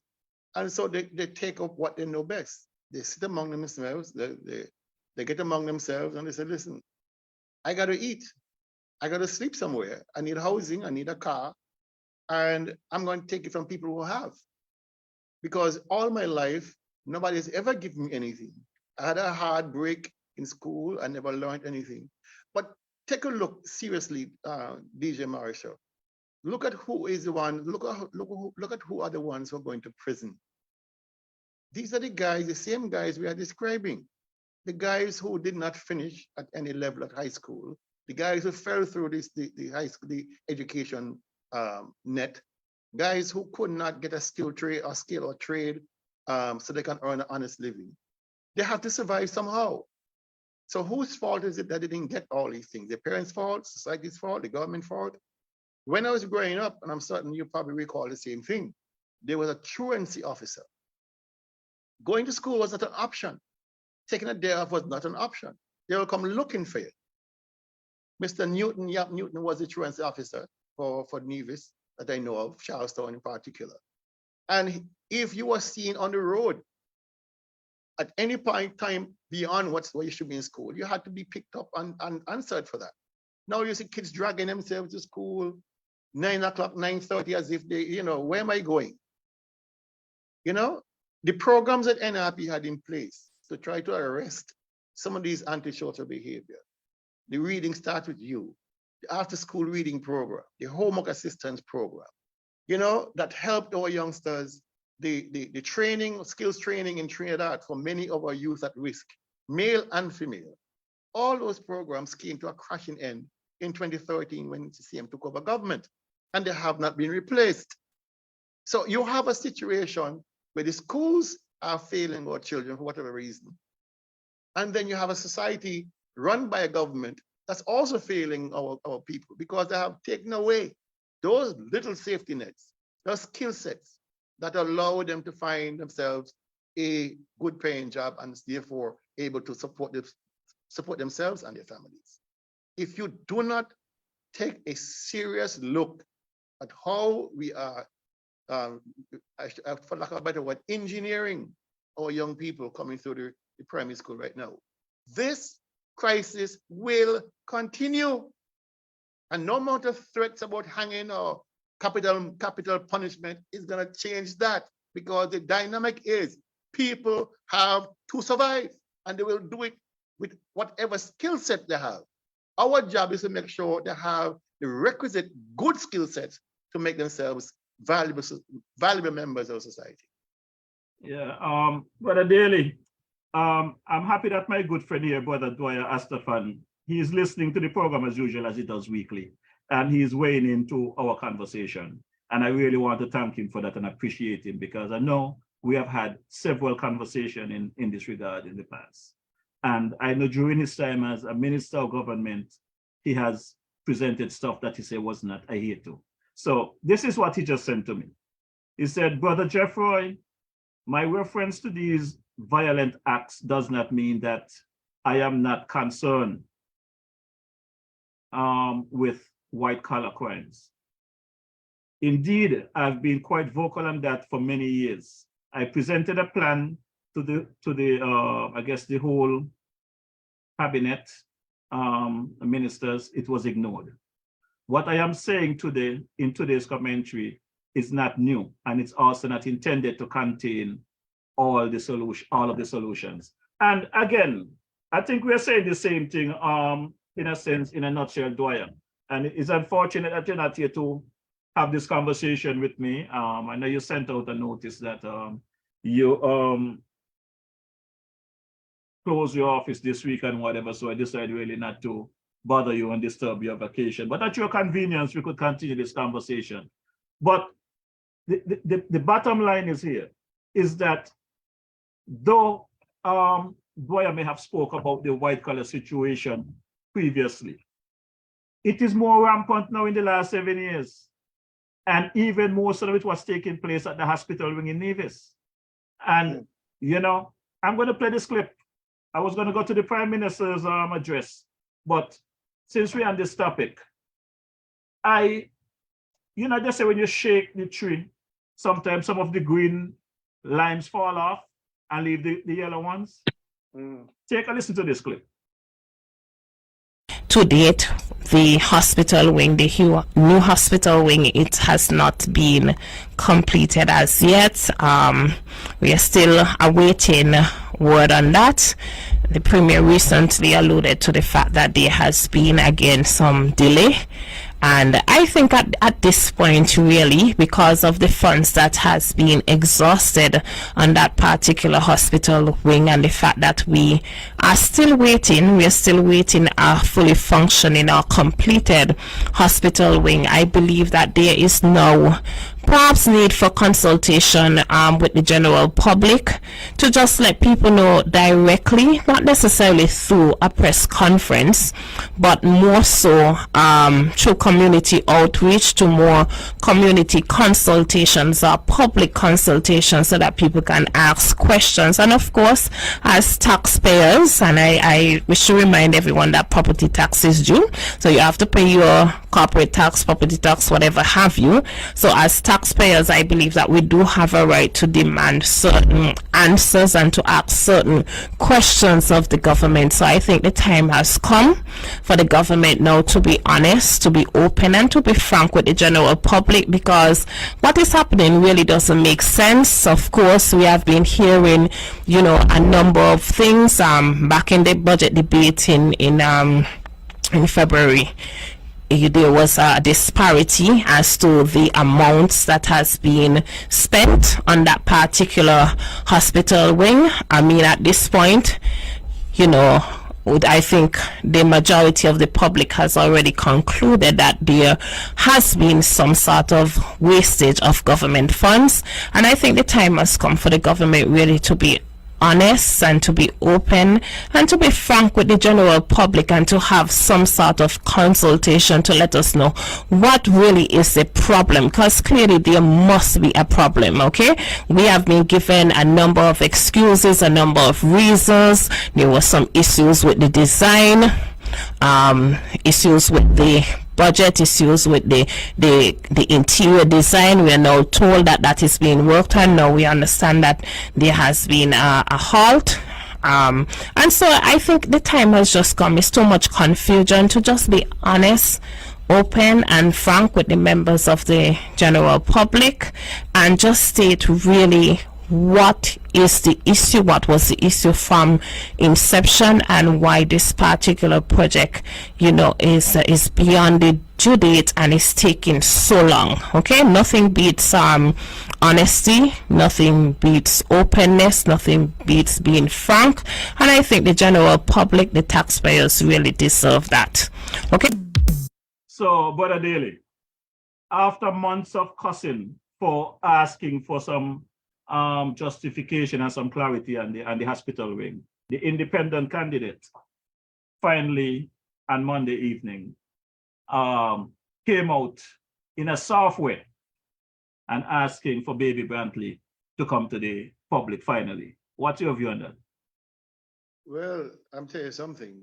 The message is only as good as the messenger. And this messenger has no credibility to talk about honesty or openness or transparency. But let's take it as that. The issue of the hospital, of course, is a severe one. I mean, 19 million spent or thereabouts, and we are nowhere closer to completing this monstrosity than we were 4 years ago. Recommendations have been made to start over, to actually break it down, not by me, but by consultants they hired. They said, listen, there's so many faults, there are so many faults with this construction, with this unit. It'd be cheaper to just simply break it down and start from scratch. But let us, before we jump into all that, let us go back to the beginning. How did this evolve to where it is? How did Spencer Brand, who was then contesting as a candidate for Nevis 1, St. Paul's, how did he manage to land a contract of this importance, of this significance, of this value, without any tendering process being rendered at all, handed to him on a silver platter? That is the height of corruption, insider trading, as you may call it. There was no tendering. There's no profile of Mr. Brand that says he is competent to deal with a matter of this nature. So those are two things that went wrong very early. How did Spencer Brand get the contract and was awarded over $1 million+ for design that has cost the government millions more to try to correct? Nobody seemed to be addressing that from the beginning. And that has to be the beginning of the conversation. What was the role in the federal government in trying to make sure whatever funds that were handed to the NIA were properly spent on projects such as this? You simply cannot say, well, it's the NIA fault. No, I wash my hands. No, they were handed the money. The government should have had oversight to make sure the Nivision public was protected. Nobody did anything. If you look back again with the same NIA, when Mr. Brand was given $120 million CBI project, the Atlantic View Hotel over there in Coxheap, orchestrated through the cabinet, federal cabinet of Team Unity government. Who on St. Kitts was raising any flags about this? When we spoke about the fact that as a Minister of Energy here on Nevis, Minister responsible for NEVLEC, that the law firm of Daniel Brantley and Associates has a retainer charging the people of Nevis $8,000 a month to be the legal representative of a statutory corporation of which he is the minister in charge. When we spoke about the fact that the legal advisor pays rent to property owned by the premier, nobody paid attention to that. When we spoke about the Anbas matter over there in St. James, where the matter ended up in court and the judge admonished Premier Brantley, asking him, well, who are you really representing? Yourself or the people of Nevis?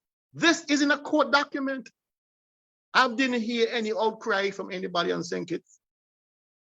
When we spoke about all the shenanigans that went on in electoral office, all the corruption that occurred during elections, where money was being spread about to win the election, I didn't hear any commentary about this coming from St. Kitts. We have selective outrage. That's what we suffer from in St. Kitts and Nevis. Selective outrage. When everything is tied in and everybody's watching and say, well, if they can do this nonsense, I can do my own thing. I can do my hustle the way I want and hustle it. So we cannot be talking, we cannot be hypocrites with our criticism, DJ Marisha. We have to be honest with our criticisms, right? We've been asking for an audit. The government in St. Kitts has been in place now for 10 months. We've been asking for an audit of the accounts of all the projects that were funded by SIDF. Nothing is forthcoming. So don't get me started. Well, I started, there was some tractor back in the days. Remember, there was some pata you had to push them down a hill to start? Yes. Okay. We had one in St. Paul's, Martin used to drive, and it would park up the hill by us. And we had to deal with that. Because as you're speaking there, my brain is going in overtime, because while you're speaking about those things, my mind reflect back on the kids with this lady, I understand she's a Russian, that when they was training for track and field on the beach, who lie down across the beach to stop the kids from running on the sand. Mm-hmm. And I understand that there was some investigation in that. I haven't heard anything about it since. There was no investigation. I also heard the baby Brantley, because that's what he is. I don't recognize him as the premier in the things he's doing to Nevis. I heard him last week in some comment. I don't know whether it was a press conference or if it was one of his rant and his On the Mark program. But he's speaking about Russian getting passport and whatever. Is he got the Russian name in Nevis now? Boy, let me tell you something, right? This guy is what you call a transactional premier. There's always something in the pot for him. Either him is directly, his wife, through her real estate company, or through Daniel Brantley Associates. There's always something in the pot for him. And when you see pundits on St. Kitts who wish for Brantley to continue, what kind of respect can I have for them? What kind of respect when they endorse Brantley and his nonsense about he's the best thing since sliced bread for Nevis? And we here on Nevis are stuck in salt because of the level of corruption and badness in this man. How can I have respect for them? And they don't know who they are. They tacitly, overtly support him as if we are a bunch of fools up here and we don't know the difference between good and bad. And so when I hear commentary from pundits, I have to really shake my head and wonder what planet are they living on? Because you cannot be selective. You have to be out there as being neutral in your commentary when you have to, but you can't be picking sides and pretend that you're not picking sides, because we're not foolish. We see what's happening. We know who our friends are. We know who are trying to maintain this dynasty with Brantley. We know that for whatever reason. And so I take commentary very seriously, DJ Mauricio. And for me, messengers are just as good as a message. If I do not believe that you are being judicious, that you're being sincere, that you're being authentic in your commentary, just words put on paper, I don't even listen anymore to you, because your selection, you're fucking selective in your critiques and your criticisms, while we know deep down, who you really are. You know, it's really unfortunate that we're having this conversation, and whether they want to accept it or not, this white collar crime tie right into the guns and whatever is taking place, because these folks, like I said, they're paying attention. I'm going to go on to the geothermal. And again, I'm not expert with the geothermal, but I'm pretty sure you guys in Nevis have heard enough of it, because I heard so much version. I heard there was drilling in 2017. I think I heard last year there was rigs that was supposed to be on its way to Nevis by December. I didn't see any rigs. The latest thing I heard was that there was waiting on a letter from the former prime minister that wasn't signed. That was now signed by this prime minister. And then in January, they spoke about drilling. The project will start in June. This is June, almost halfway through. So let's listen to these clips, because they said they got receipts, but all I have is receipts, nothing but receipts. So, let's listen to them. Ben Bart from SKN News 9. On the geothermal project, I don't know if you spoke about it, but can you just give me a quick update on what's happening and what's going to happen for the rest of the year? Okay. The geothermal project, we had a meeting last week. I would want to think it was Monday on this with NEVLEC, which is the executing agency, and the bidding process has come to a close. I'm advised that over 30 companies expressed an interest in the project, but NEVLEC has explained that initially when they put it out to tender, they put it out in parts. Let me try to explain it this way. If we're doing this building that we're now in, rather than putting out a tender for the entire building, they put out a tender for the foundation, for the block work, for the roof, for the air conditioning, for the electrical, etc. Different pieces. And let me stop there for a bit, brother. Dr. Daly. Have you built a house of your own in Nevis? Yes. Did you just go out and get an estimate for the foundation and then come back and get one to put up the brick? Of course not. Listen, the conversation, this man, he has run out of lies, he has run out of room. The alleyways are closing in on him. And he's run out of explanations. Right now, he doesn't know what to say anymore, because this conversation has been had since 2013. In 2015, they signed a power purchase agreement with Nevis Renewable Energy International out of Texas. They're the same ones who brought in a drill rig to drill those wells in 2017, which everybody now famous. The well has since been condemned by both ECB and by the CEO of NEVLEC as being unusable. So millions spent, no accounting for that. But he went on to speak about the fact that the government is now in the process of acquiring or seeking to acquire land. Stick up in. And so they said they had 4 different components for the project that they put out. And therefore, the 30+ companies, some of them were specialists in only one of those areas. So for example, going back to the example I used for this building, some people showed interest, say, well, okay, we do roofs or we do AC. So they showed an interest in the AC component of it. They later changed, that is NEVLEC, and they asked for a single bid on the entire project, on the understanding that whoever the successful bidder was could then subcontract out to others for various components. And a lot of those companies therefore fell away because even though I'm a specialist in air conditioning, doesn't mean that I know how to do foundation or the roof. So this sort of reduced the number considerably. And I'm told that at the end, 3 companies bid on the entire project. They're evaluating these bids, and we hope to have a result, I'm told, by the 30th of June. That's the date that they've given to me in terms of completing the evaluation and having a position that we could come to the public with in relation to that. We are told that they're looking at drill rigs, and that we know that some drill rigs are available. One rig that we're aware of could be available as early as December, and another available as early as January in the coming year. And so we anticipate that if there's to be drilling, which we expect, that it won't happen until towards the end of this year. Having said that, Mr. Barth, I would want the public to understand that there's Now, But the idea is that you mentioned, the question you asked me earlier is a very significant question. And it can't be downplayed. The fact that they're talking that they were allowing persons to bid on part of the project.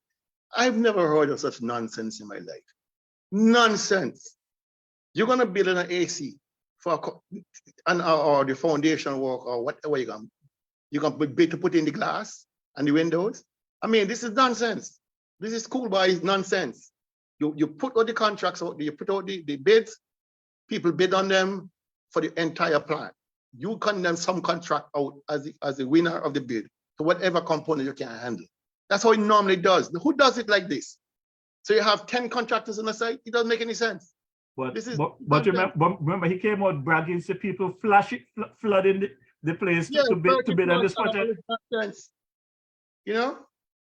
Yeah. Yeah, I doubt in the entire world there are 30 companies that do geothermal drilling. Come on.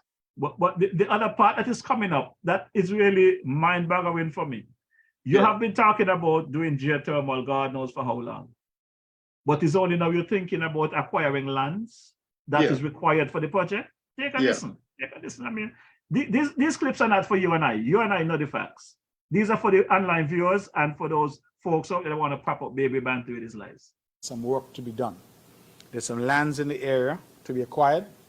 There's some road works to be done to put in the road, because when the drill rig comes, it will need to be able to traverse a particular pathway to get to the site. And then those individuals who have lands in the immediate vicinity of the drilling, we're trying to acquire those lands so as to make them a part of the project, as opposed to having people having lands right next to the project. Those lands in terms of noise and drilling and all the, what comes from drilling, we feel that it would be better for those lands to be in the possession of government. And so we're trying to negotiate now with the landowners to acquire those lands in that immediate vicinity. And we're talking about the Hamilton area. So those landowners have been contacted, negotiations are ongoing with them. The third piece of that puzzle is water, because the drilling is going to require additional water. So when I spoke to water earlier, I spoke to water in the context of our water supply for our consumption, but we're also going to have to get additional water for the drilling. And so we are hoping to start drilling for water very soon to feed into that timeline as well. But when we drill, the drilling for water is going to satisfy both the geothermal project and the water needs for the people of Nevis. Bear in mind that we have invested significantly in Nevis in a massive upgrade for our storage and distribution of water. So we had a massive project. If you go around the island, you see these massive tanks, new tanks, and we have upgraded all of the infrastructure. So in Nevis now you don't get what people used to get, where you just get a low pressure, so you get a low trickle of water. That doesn't happen anymore. And wherever we're doing roads on the island, we upgrade the water infrastructure at the same time. So Bath Village, Butlers, all of those projects, we've upgraded the water infrastructure. But upgrading your distribution and storage doesn't answer the question of additional water. So we tried to answer that initially with the treatment plant at Hamilton. That has not proven enough. So we are now going to go to other wells, plus the small desal plant, which, as I said, is a pilot project. Now, partner, talking about lands. Did not they had drilling at that area before to look for whatever they were looking for? But they actually drilled on the site already. So when he started using fancy words to confuse the public about having access roads to traverse the terrain, I mean, you're talking bullshit in the Queen's English. Forgive my language, but that's the way it is. I mean, there was a road. It had to be a road to have gotten a drill rig down there in the first instance in 2017. There must have been a road there, right? He talked about the acquiring lands, adjoining lands, so that persons who own property there wouldn't be affected by the drilling activities, etc. This matter of geothermal has been on the front burner, back burner, front burner, back burner, front burner again since 2013. They signed a power purchase agreement, my friends, in 2015. That's 8 years ago from today. So now you're talking about acquiring lands because you don't want to disturb people and building a road to traverse the terrain and to have water available for. We all knew this was a situation all along. It's nothing new that you needed to do these things. Why are they now entering into negotiations?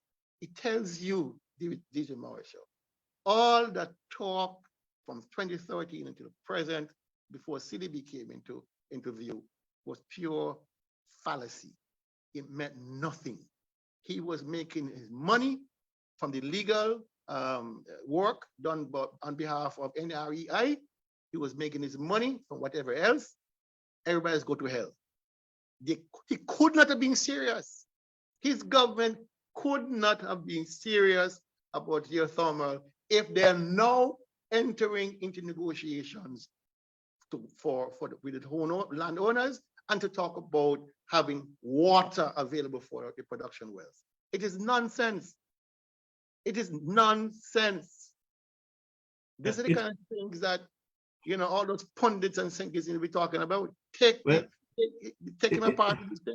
It's very contradictory. And one thing I can say, even recently on this program, I had Janice, the Honorable Dr. Janice Daniel had here, Sam Kanda was here, and Dwyer. And Dwyer was taking Janice to task that geothermal will never be realized at Nevis. And Janice feel like why don't he take Brantley to task? Well, that's why I asked him the question, but Brantley said he can't come here. This is not a love site for him. He don't want to take on the task. Because I would like to hear Dwyer speaking to Brantley about the geothermal. Because I know by the end of that interview, him and Dwyer will fall out. So I actually I will put money on that. I actually reached out to Dwyer and I asked him to reach out to Mark. I told him, since he's of the opinion that geothermal will never be realized and Nevis, and Janice and Mark, Davy Brantley, to be exact, think that it will. I gave him the option. I said, invite Baby Brantley to debate Janice on this program. You will be the moderator. I will be a moderator as well because I have to control the system, you know. And he reached out to Mark, and Mark said he will debate Janice, but not on this program. So I'm still waiting for it to be scheduled for another program. Maybe it might be done on Van Radio. I do not know, but I would like Dwyer to be the moderator. I don't have a problem looking on. But all of this nonsense, it takes me into that statement at the press conference. I think that was last month, the 30th, the last press conference he had, the one I just played. Well, let's go back to January 26th, speaking about the same geothermal, and listen to what David Brantley told the reporters then on January 26th of this year. In relation to geothermal, quick update since we last were here. We, of course, would have had confirmation from the Caribbean Development Bank of funding to the tune of some $17 million US, $1 million by way of grant, out-and-out grant, and $16 million by way of a contingency recoverable grant. And all that means is that when they do the production drilling If the drilling is successful, then that is converted to a low-interest long-term loan. If it is not successful, then the money is a grant. And so this has removed the risk of the drilling phase, and we hope to proceed very quickly. The plan is that by June, we should have drillers in place, and the drilling we anticipate should last for 6 months, at which point we will issue the RFP for the plant construction. And so we've divided the project into 2 phases, the drilling phase, which is the risky part of the project, and the second phase, which will be the plant construction. If all goes well, as we have promised, we hope to have geothermal energy in Nevis in the very near future. They have sent the agreements for the funding, and those agreements have to be signed off by St. Kitts and by Nevis, the federal government, and the NIA, and we have had those agreements since late December. We are now in the process of finalizing them to get them back to the Caribbean Development Bank so that this project can move forward. I have been in discussions with Prime Minister Drew. He's very enthusiastic about this project, and we are hopeful that working together, we can deliver geothermal energy not only for the people of Nevis, but for the entire Federation. Okay. So this was January 26th, and we're supposed to start drilling this month.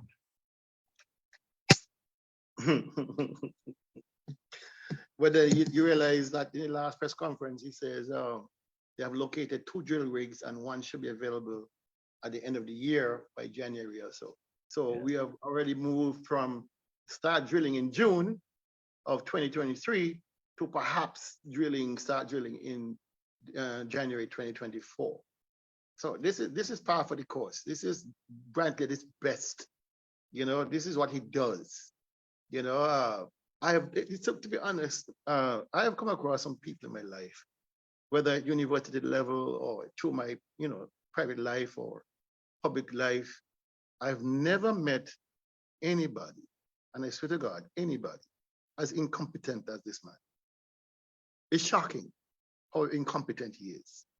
It's almost like a disease he has. He can't help it. I've never come across it.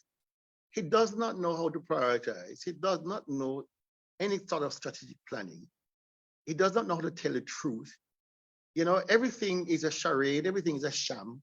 Everything is transactional. It is just a pig pan. In that old pig pan, you're throwing all your kitchen waste. It's just a pig pan of nonsense. And he's been getting away with it and getting away with it. Thank God, I think from the last results of the last election, people are finally seeing that this pig pan business is not advancing their lives. It's advancing his. It's advancing his because he got full control of the pig pan. All right. But I've never come across anybody this incompetent. It's shocking. I believe that the sun coming down on him, because I am waiting on the Honorable Janice Daniel Hatch to pursue the ombudsman and send the necessary letters where they need to go. Because if nothing else, that I have to thank the new Labour administration for, and there's a lot I have thanked them for over the years. Over the past couple of months. But the main thing I want to thank them for is this good governance agenda and the passing of those bills. Because I think the AG has laid out the law quite clear for us to understand that monies that belongs to the taxpayers that have been spent must be justified where the money went.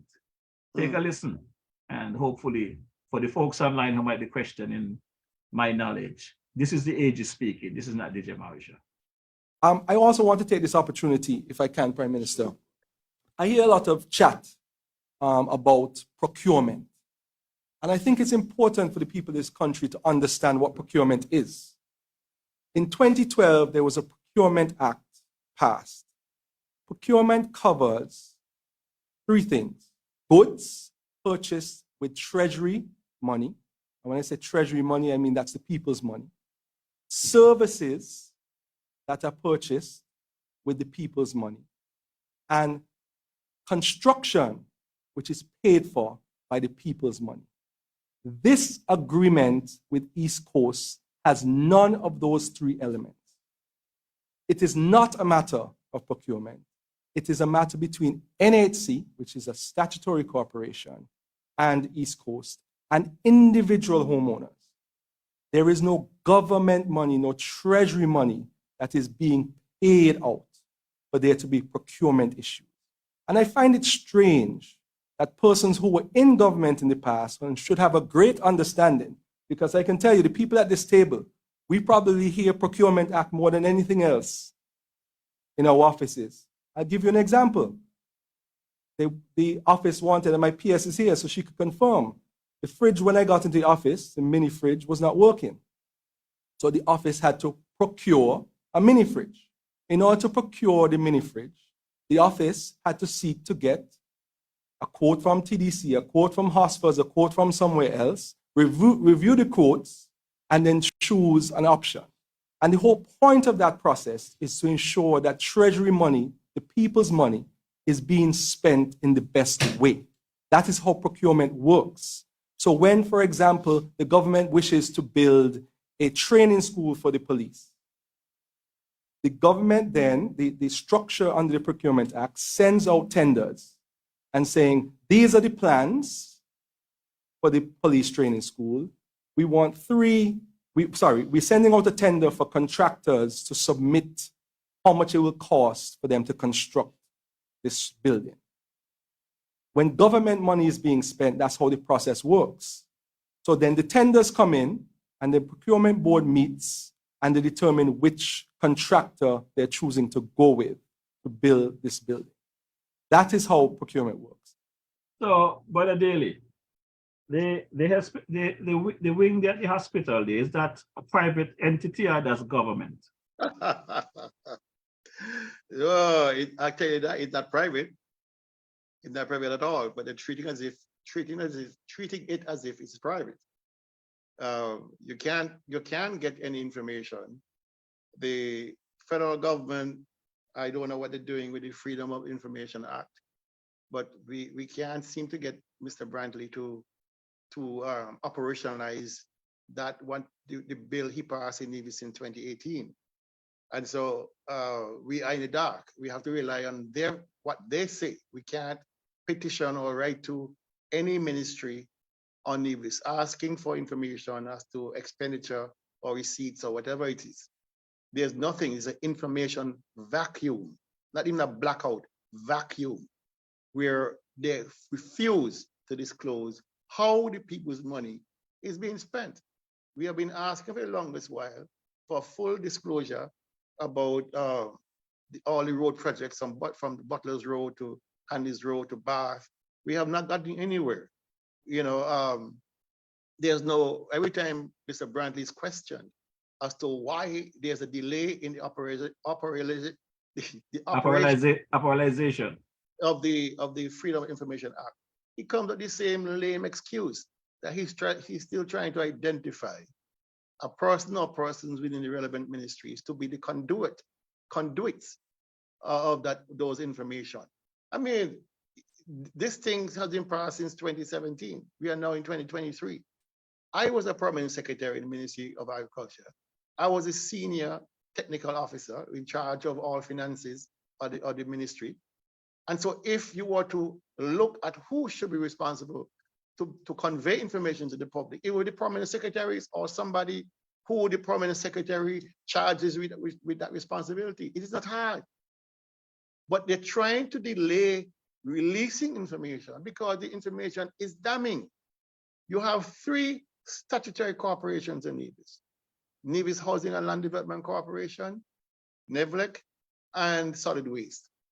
At no point, and their bylaws speaks to it, that they are supposed to lay before the House every year an audited report. None has been forthcoming under this government since 2013. None, 0. How can you have this and say that you're a democratic government, you're a transparent government, you're accountable government? How can those pundits in St. Kitts like to bang them out about how Brantley's a brilliant politician and he's doing the best for Nevis? Stand by and let this kind of actions or neglect to occur and still support him.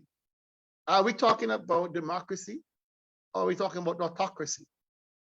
Because clearly what we have in Nevis is autocracy bordering on dictatorship, where one man decides what information the public should have in order to protect his and his empire here on Nevis. You know, it is really amazing because, yes, like I said, the 4 deaths in the past couple of days, it hit the Federation bad, and we feel it. But those deaths, we all owe a debt. We all gonna go. The country gonna still be here. But these millions and billions of dollars that is been disappearing and not justification, that is a serious crime as well. You know? I want to share something else with you, DJ Maurice, if I may. The government recently rolled out this retirement package for NE workers, all right, which I've described it as a sham. It's a scam, and I mean it. There are 2 payments that are given to NE workers at the end of the year, right? One is a holiday pay, and the other one is another bonus. What they've done with this new so-called pension plan is that they have stopped, as of January 1st, to pay one of those pay packages that any workers normally look forward to, a couple $1,000s at the end of the year. They've stopped paying it as January 1st. So across the board, the hundreds of any workers have stopped getting it. They continue to get the holiday pay, but that second larger payment, they've stopped getting it. That money now moves into a fund to pay for the pension of those NE workers. There's hardly any new money being put in for the benefit of persons who have given so much of their lives. So you take it away from them in December and you give it back to them some point in the future when they retire, if they are qualified to retire under the government's retirement scheme for NE workers. It is a sham. It is unfortunate that the least among us, and Dr. Drew said it in his press conference, that persons who are being paid less, and he should be ashamed to say something like that, because we all know the NE workers are the backbones of the public service. Without them, there is no public service to talk about.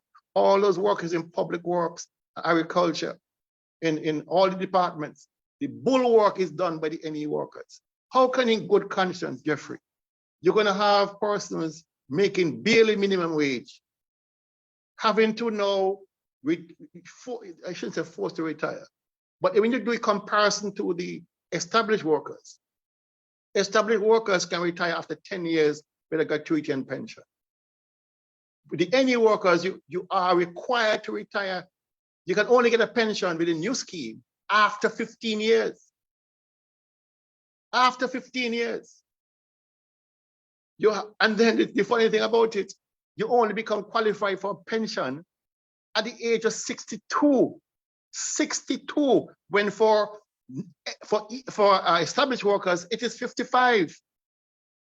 So you have to wait 7 years later than your peers to get a retirement package, a pension package, that from January 23, they're taking that money out from your normal package and giving to you 15 years later. Why are we treating people like this? When you use the terminology NE workers, you mean non-established workers? Non-established workers. Auxiliary work. I got a receipt here from last year during the federal campaign, where the farmer had said that his cabinet, his government took care of that, and it was. Let me play the clip. Maybe you can clarify this clip for me. We met as a cabinet. I think it was last Wednesday, and we have determined that all the so-called non-establishment workers, they shall become pensionable effective the 15th of May 2012. We've gone back to bring them in. Thousands of workers will have a better day thanks to the Harris-led administration. Okay, so is this the same thing that you're speaking about? The same thing. Nevis has gone a different path. I'm not so familiar with what's happening in St. Kitts with that plan. But that plan has no real bearing here on Nevis. As a matter of fact, Mr. Brantley said in his last press conference, Nevis has gone on its own and hoping that the federal government plan will catch up, or they can catch up to the federal government plan, whichever one. Clearly, they are on different pages. All right, but Brandon and one the same cabinet as him when this thing was rolled out. But the intricacies of it is what is problematic, right? If you retire before the age of 62, like I said, you don't get any benefits until you get 62. Now, here the problem is that use the same calculation as you would do for the established workers. It's very similar calculations. All right, very similar. But your gratuity is a fraction. Your pension is a fraction of your gratuity. In the establishment, there's nothing like that. So they give you 25% upfront as a gratuity when you retire, and then the 75% that's remaining, they pay you over a period of time, stretching out past 15 years is possible. Here's the problem, Jeffrey. The average mortality age on St. Kitts and Nevis is 71.34 years. 71.34 years.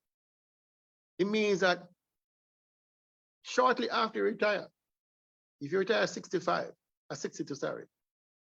you got 9 years basically to enjoy your pension before you pass on to the great beyond. That is the average. I'm not saying everybody can do that. Once you pass on,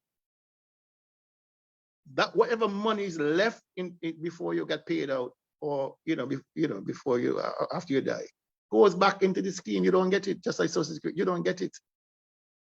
So what the question must be asked: why are you insisting that the NE workers retire at 62, while the mortality date is 71? Why are you pushing some people so close to the retirement to death's door before they can sit back and enjoy their lives? That's the first question. All right. You have to have served 15 continuous years. 15 continuous years to qualify for the pension. And they still turn around and take out your, the name I was looking for is honorarium. The honorarium and the Christmas bonus. Those are the two packages of payments that any workers normally used to enjoy. They have taken out the honorarium completely and give it to you sometime into the future. But why 15 years though? Well, 15 years,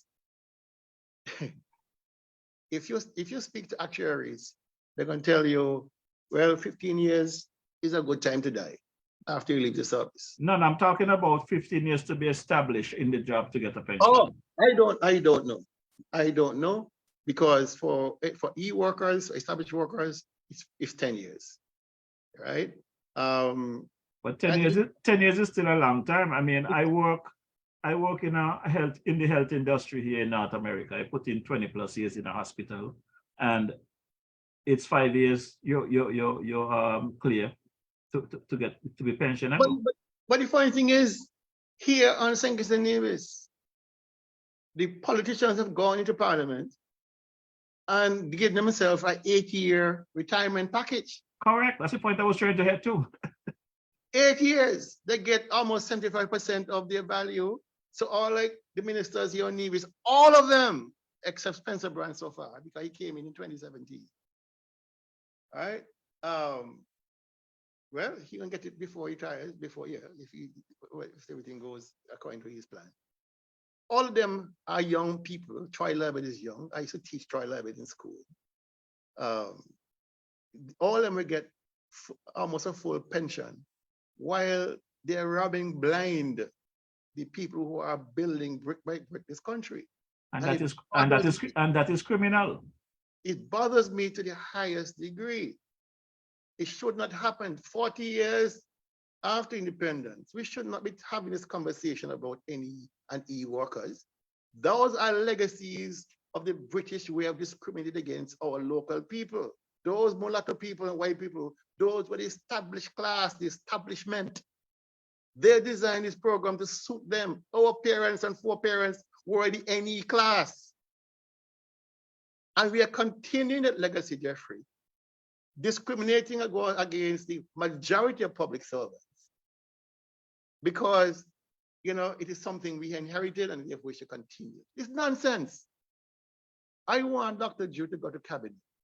And the same speed at which he approved Nevis legal standing, created this bill to fix Nevis legal standing in one sitting of Parliament. I want him to go to Parliament to do the same thing and eliminate from our books this dichotomy between NE and E workers. It is an unfortunate legacy that's created more poverty than this country can afford. It is deliberately keeping people poor. Because if you are any workers, you are not entitled to the kind of rights and privileges as an established worker, even though you work twice as hard. I want Dr. Drew to tell the people, my solution is not to say, well, we're going to examine the gratuity and the pension which he has done and make the corrections which he has done that benefits a few people, which is good for them.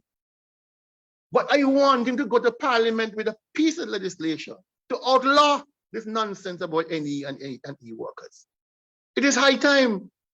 And people who continue to vote and vote against their best interests must understand that if they are part of the NE, if their families are part of the NE, if their mothers and fathers are part of the NE, this has to be a topical issue in your house. You cannot continue to support any government that continues to discriminate against you. You cannot remove poverty by impoverishing people. All those homes that want to build in St. Kitts, $111,000.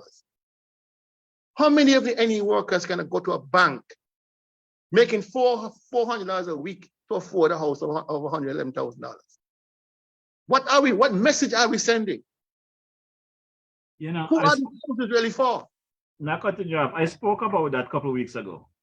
And my experience last year, for the first time, I put on a red shirt that was given to me by Ms. Vasquez there in DFB.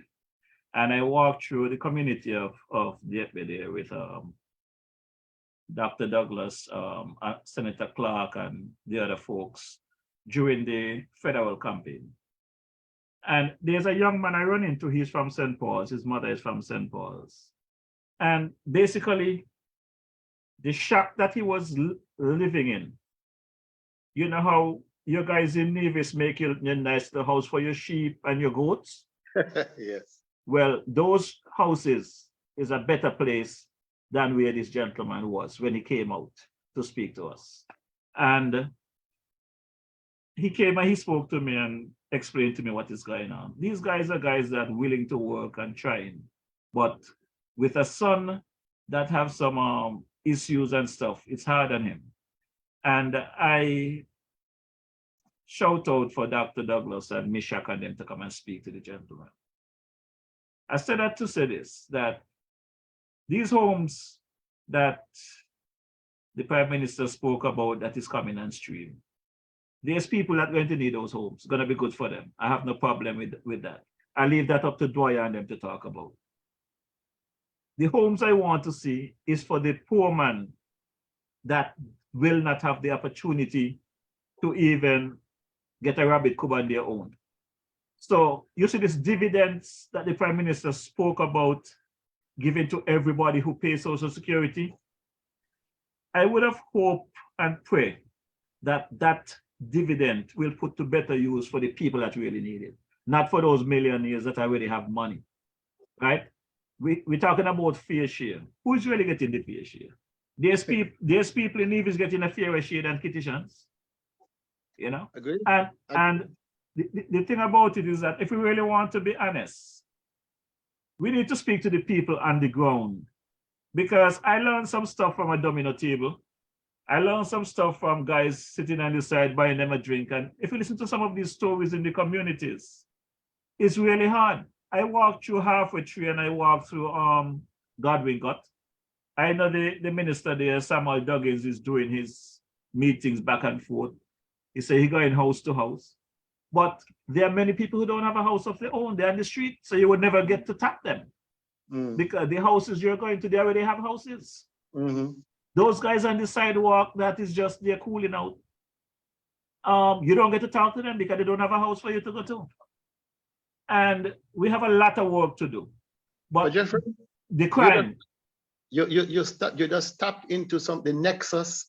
You just tapped into the conversation about the nexus between crime and poverty. Crime and poverty. That is where the nexus is. You cannot have a situation where society is becoming more and more unequal, where you have a prominent class of rich and a growing prominent class of poor. Owning a house or property is the largest investment any one of us will make in our lives. Unless you're multi-million, you can buy whatever you want. But a house, the social benefit of owning a house speaks for itself. Studies after studies have shown that children who come from homes where the family owns that home have a higher percentage of a higher rate of being educated, going to university, becoming business people, becoming productive members of society. These are facts. These are facts. There's a nexus between poverty and crime. If you have an unequal society where you have the well-to-do looking down and the poor-to-do, you're going to always have conflict. The rich are going to hold on to what they have, and the poor are going to try to take it. One way or the other. They're going to either try to take it from the rich, or they're going to try to take it from other poor people. These are the facts. We got some serious problem in our federation, dear partner. And in as much as sometime I'm not up to coming in a Wednesday evening, I will continue this conversation, because if we don't, who's going to do it? Listen, I've listened to Marsha Henderson. I listened to all the political heavyweights speaking about crime and hoping that people would behave themselves. Blah, blah. Who are they talking to? Who is the audience? The audience is not the guy in the street. The audience is me and you and others in the diaspora who want to hear something. But they can't be speaking to the guy in the street. Because if you spoke to the guy in the street, those sorts of comments they make, we're not carrying no water nowhere. No water nowhere. The flowery, perfectly crafted language for us to consume, not the guys who are doing the shooting and the killing and the robbing. Understand that. That demographic there is not listening to that. These guys have made up their minds long time ago that this is the only way out for them for the time being. It's funny that you brought up that subject, because we're looking at the time and I said, well, it's 8:20 and there is 3 clips that I definitely would like to get in before we call it a night, which is Sister Gwyneth Byron. I think her comments on freedom some day ago was very eloquent. The Prime Minister's address, and also Marsha Henderson. And again, you're correct. These messages is to reach folks in the diaspora who listen to these programs, the folks who is on social media, the people that need the attention, that needs the conversation, that need the help. They're on the streets, they're on the byways, they're on the domino tables, they're in the villages, they're in the ghettos, which is where, when I'm in the Federation, that's where I hang out. Exactly. This is where I could say the things that I'm saying, because I conversate with these people. You cannot pass in your car and wave your hand. We have a bunch of guys in St. Paul's, and they have been on my case from the time the Prime Minister was elected, because they do not know the Prime Minister personally. They have not been able to sit and have a conversation with the Prime Minister personally. They haven't been able to shake the Prime Minister's hand. And it's not that they want anything. They just want to have that conversation, and it will go a long way. And it is not for them to go and make an appointment to sit in his office for a photo op because they need something. It's just they want to feel the presence of their Prime Minister. And I have relayed this to Dr. Joe, and he has agreed to visit the folks and whatever. Now it's the same thing that is needed in Nevis. That's what the people in Nevis is asking for. But you will find Baby Brantley and whoever else over there would feel like, well, we are the NIA and the federal government should not be coming inside here to talk to our people or whatever the case. That is nonsense. This is why the federal office needs to be open forthwith in Nevis. And as the people are requesting, the Prime Minister needs to take the time out and have that town hall in Nevis, however it's done, just like he does in New York or any place where he goes.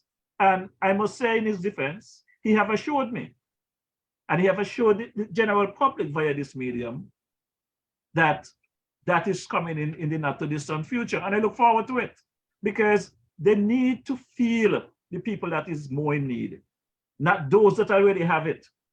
For example, I was going to play Gwyneth clip, but before I play Gwyneth clip, let me go back here, because there's a gentleman on social media, I understand over the weekend had me well cuss off, said that I begging money for this program. Partner, I don't beg people for anything. I am good on my own. I can survive on my own. All I said to the people that asked me to keep this program going is to let them know there's a cost to it. There's people that is working with me that I can't afford to pay. I make a contribution. So if you are in a position to make a contribution, do so, that I can give these people a dinner or a lunch, because they have families too, and they have me to kill. So this is Sunday gone at the PAM convention. The millionaire, former Minister of Tourism, Kentucky franchise, they are passing around a basket asking for donation for their party. So for the people that comes online weekly here to listen to the issues, is it wrong for me to say, donate what you can that I can take care of my engineers and my technicians and whatever? It seems like it's a crime to some people. But take a listen to this clip. There is going to be a hat or a basket passing around because the party need money. So if you have $5, put the $5 in. If you have the 20, put the 20 in. If you have 100, put the 100 in. But please, don't let it pass you and nothing goes in it. If you could only put in $1, put it in. If you could only put in 25 cents, put it in. Because we take what you have or what you can give. So I want to welcome Daddy Tusek to give us some entertainment. So my partner, you're part of a podcast and on a radio station. I'm pretty sure there's a cost for you guys as well. So for people to think that these things is not a cost to it and they should not contribute, I don't know where they get this idea from. I mean, for my program, I rely on the kindness of strangers to make it happen. It's a political show, so a lot of businesses don't want to be associated with sponsorship, so to speak. They will still pay some money privately to say, to help. But for example, my program, 2-hour program, it costs about $450 for the 2 hours every week. You understand? I have to find resources through friends and family to come up with some money. Sometimes the station pays, sometimes I have to find the money. But we all try to make it happen because the work we do is so critically important to the public's understanding of what's happening around them that we cannot even take a day off from the research and the presentation. Once you see me finish a program on Saturday, I'm already at work doing another preparation for the following week. It takes a lot of time. I'm not being paid for this. The same thing on this end, and you know that because we communicate back and forth, you know. Exactly. Getting these clips together is not an easy task. It's not an easy task. Putting a show together. As a matter of fact, most people, if not everybody that come on this program, want to know how I'm able to put the songs together with the conversation. Mhm. It's a natural thing for me, Mr. Daly. I don't even have to think about it. I sit When down. you get criticized, Jeffrey, take it as a badge of honor. Take it as a badge of honor. You don't have to respond to people like that because you know the objective. The objective is to shut you up. When people start paying attention to what you're saying, and they try to shut you up, tell yourself you're getting traction somewhere, and people are uncomfortable. Last year, not to put any fear into your heart, but the murder rate among journalists hit an all-time high. Hit an all-time high. The great state of Israel murdered a journalist. I remember. A journalist. Israel. The Saudis murdered a journalist in Turkey. You have journalists being shot dead across the globe in Africa, in Asia, and America for what they do, the service they bring to the people. The work we do put us in direct conflict with persons who don't want the truth to come out about certain matters. And so take it as a badge of honor when people criticize and say, oh, you're just begging money for your program. Your program is reaching the hearts and minds of a lot of people, and it's causing heartburn in those who are causing hurt to people. I would say thank you. Stand by. Let's play this first clip. And again, like I said, I want to big up Sister Gwyneth Byron for her statement there because she's a citizen. She's not a minister of government. She's someone that is speaking from her observation. Whether you agree with her or not, it's something to listen to and it's food for thought. So good night, Gwyneth and family. Let's take this next call. Caller on. Go ahead. Good afternoon, Ike. How are you? I'm doing pretty good. What about you? Ike, I'm very good. Great. Ike, I want to talk about 3 matters. Sure. I don't want to take up too much of your time, but you know, when I call, I have a few things to really talk about. This is Gwyneth Byron, aka Gwyneth Badejo Ortiz, speaking. One of the things you have to recognize, Ike, and the whole country is that you cannot continue to expect old dogs to teach new tricks. The government brought back a lot of people who call themselves stalwarts.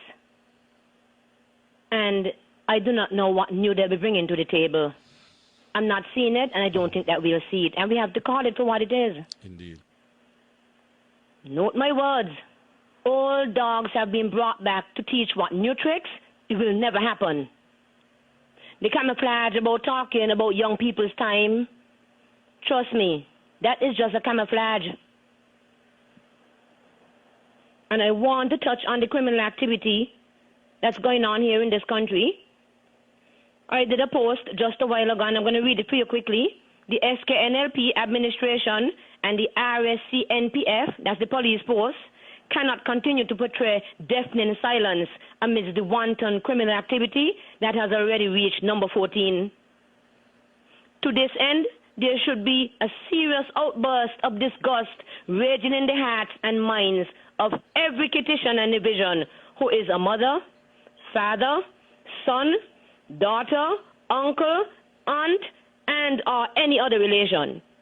Where do we seriously go from here? Later this month, we shall be hosting our signature event dubbed the Sinkis Music Festival. Numerous patrons will be coming to our shows. Will there be a further upsurge/uptick in criminal activity? Is there an ulterior motive behind these killings? Something is amiss. That's how I ended it, Ike. We cannot continue to go down this path. Are we going to continue to say the criminals are killing themselves? Nothing is coming from Prime Minister Dr. Drew. Nothing is coming from James Sutton. These are the top echelon of our society at this point in time. They're not going to be there forever, but they're in the hot seats right now. It cannot be just to give them a paycheck. Taxpayers' money around the 18th, 20th of the month. We cannot continue, Ike. I'm going to call it for what it is. I might be the lone voice out there talking. And I don't want any Labour supporters to say she's not Labour, because I'm more Labour than Dr. Drew. I am more Labour than Denzel Douglas. I am Bratcher's Labour. And the people out there who know the history of my family with Labour, they know that. People need to stop playing dangerous games in this country, EK. We cannot continue. We see what's being played out. Truth is something, when you try to crush it to the ground, EK, it will always rise again. And it's raising its ugly head every day. EK, you know I am successful? I'm a child of God. That's why I could sit down home, because every day my brain is in the zone. People need to have their brains in the zone. Like me, I don't mean to be funny. It is a winning strategy. I'm not perfect. I'm not more special than anybody else. But EK, we have to have a plan, and a plan to succeed, not a plan to fail. I'm going to come on the radio and the TV and talk about it. The radio and TV, if I get a chance to even be on the television. I will talk about it, EK. It is not right what is taking place in this country. It's tantamount to a sin.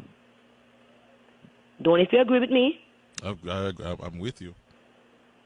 And a lot of people are burying their heads in the sands. This is no laughing matter. I told you already, criminal activity struck my family. When I talked about it, it created a stir, even with some family members. I'm going to talk about it. And you know what my answer was to that?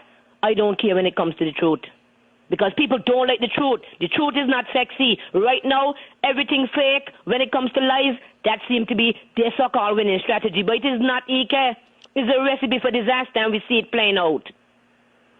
Now, you talked a while ago about the service industry. Trust me, what is happening in these government institutions, and to a certain extent some of the business places, just craziness. Lack of service, it's just awful. We're talking about the young people, they're not being trained. I grew up in an institution where training was a big thing. Every day you go to work, you felt like if you don't perform, you're going to lose your job. Mm-hmm. I was there for umpteen years, and every day I felt like I had to perform to maximum capacity to make the bosses happy, and at the end of the day, it rubbed off well on me. I blogged when the government changed, I did a blog that said we need a performance review system in St. Kitts, where people's performances would be assessed, whether quarterly, semi-annually, or annually. Because once you keep people on the toes, EK, they will have to perform, otherwise you'll put them to the door.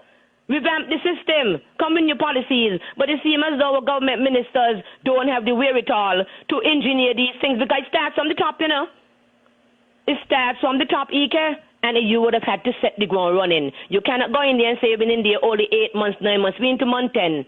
And if you didn't set it running from the beginning, expect to change it after year 1, year 2. It doesn't work like that. Not with the general public. The general public like people to allow them to run wild. And right now that is happening. It is quite clear. Nothing has changed. It's just the players, really. But in terms of the actual game, the game is the same.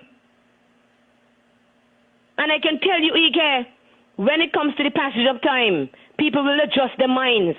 And all who are out there saying that Dr. Harris this and Dr. Harris that, you will be surprised to know that same Dr. Harris could become Prime Minister again of this country. Let us stop pretending.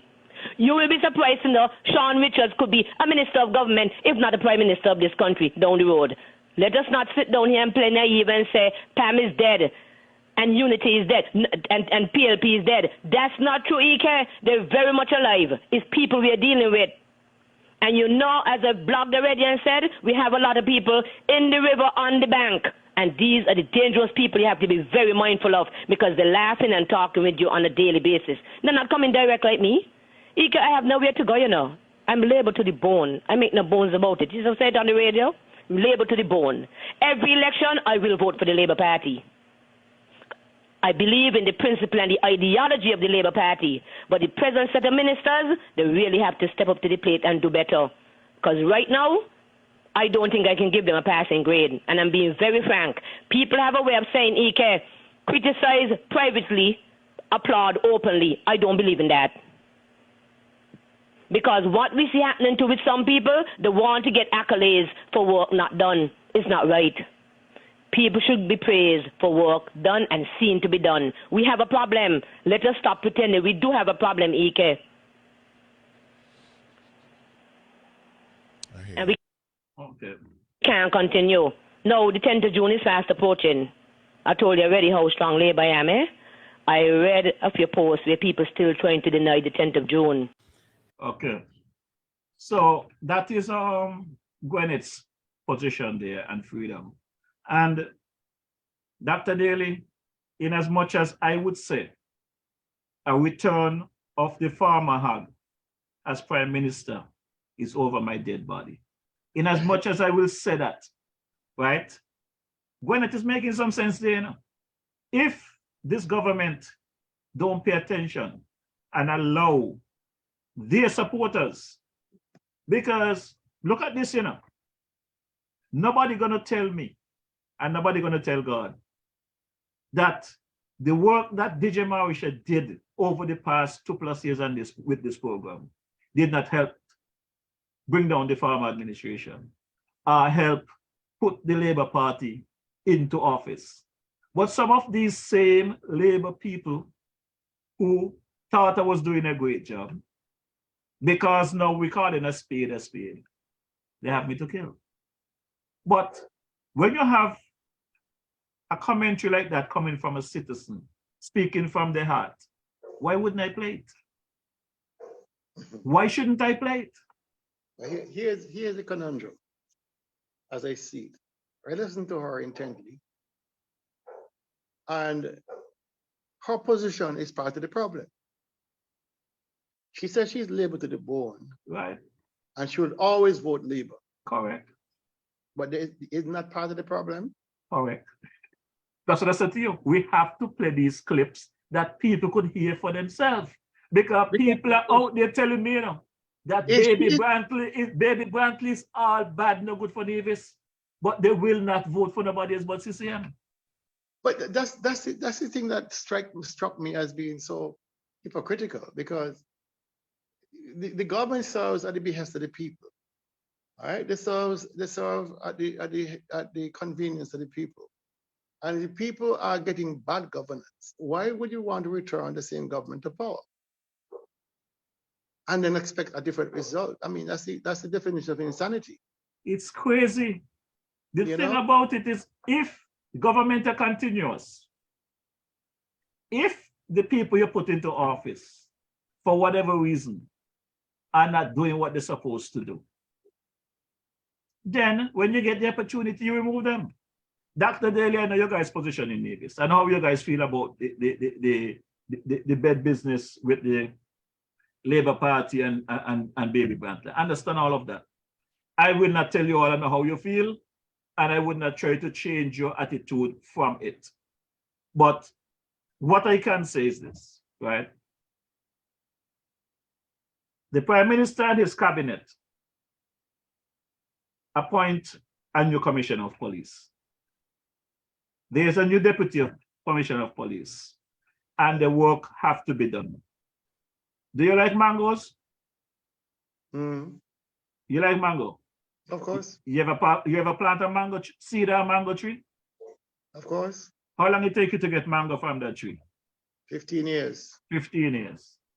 So you had an administration that was there with Baby Brantley for 7 years that's done a lot of damage. Put a lot of things that is happening now is what was planted that is now coming to life, is what we are bearing. The fruits has been bearing now. How can it be fair? No matter your political divide, how can it be fair for anyone in their good conscience to blame a government who has been there for 10 months with everything that they're trying to repair, blaming them for what is happening to them? It's unconscionable to do that.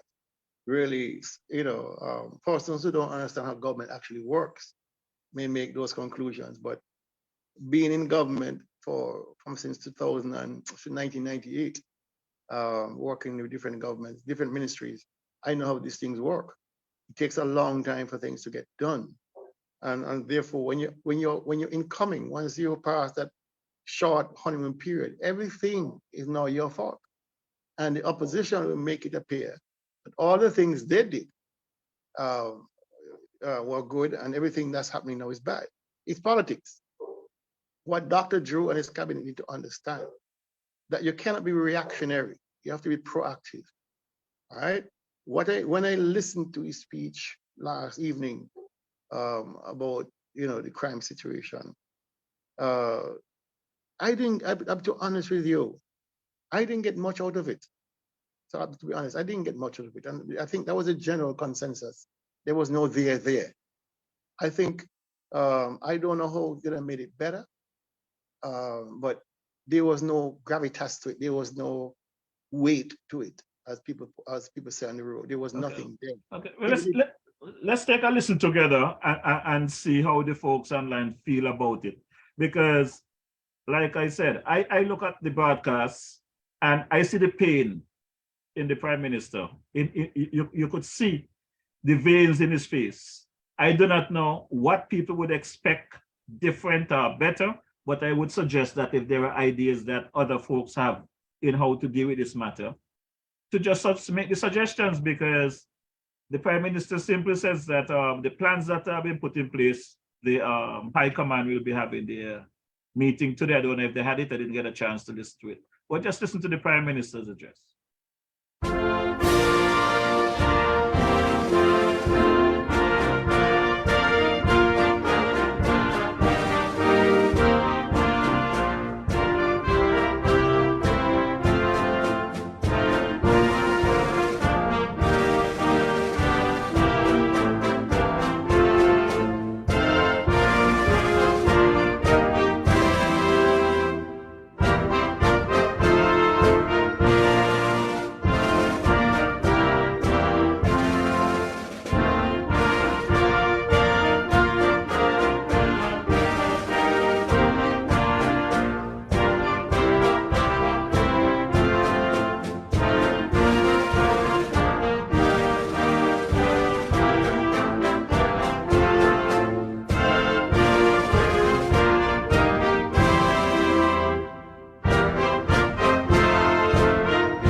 Fellow citizens and residents, our federation has been shaken by the recent upsurge in gun violence, from reports, the majority of which are linked to gang-related crimes highly concentrated in the community of Central Bastia.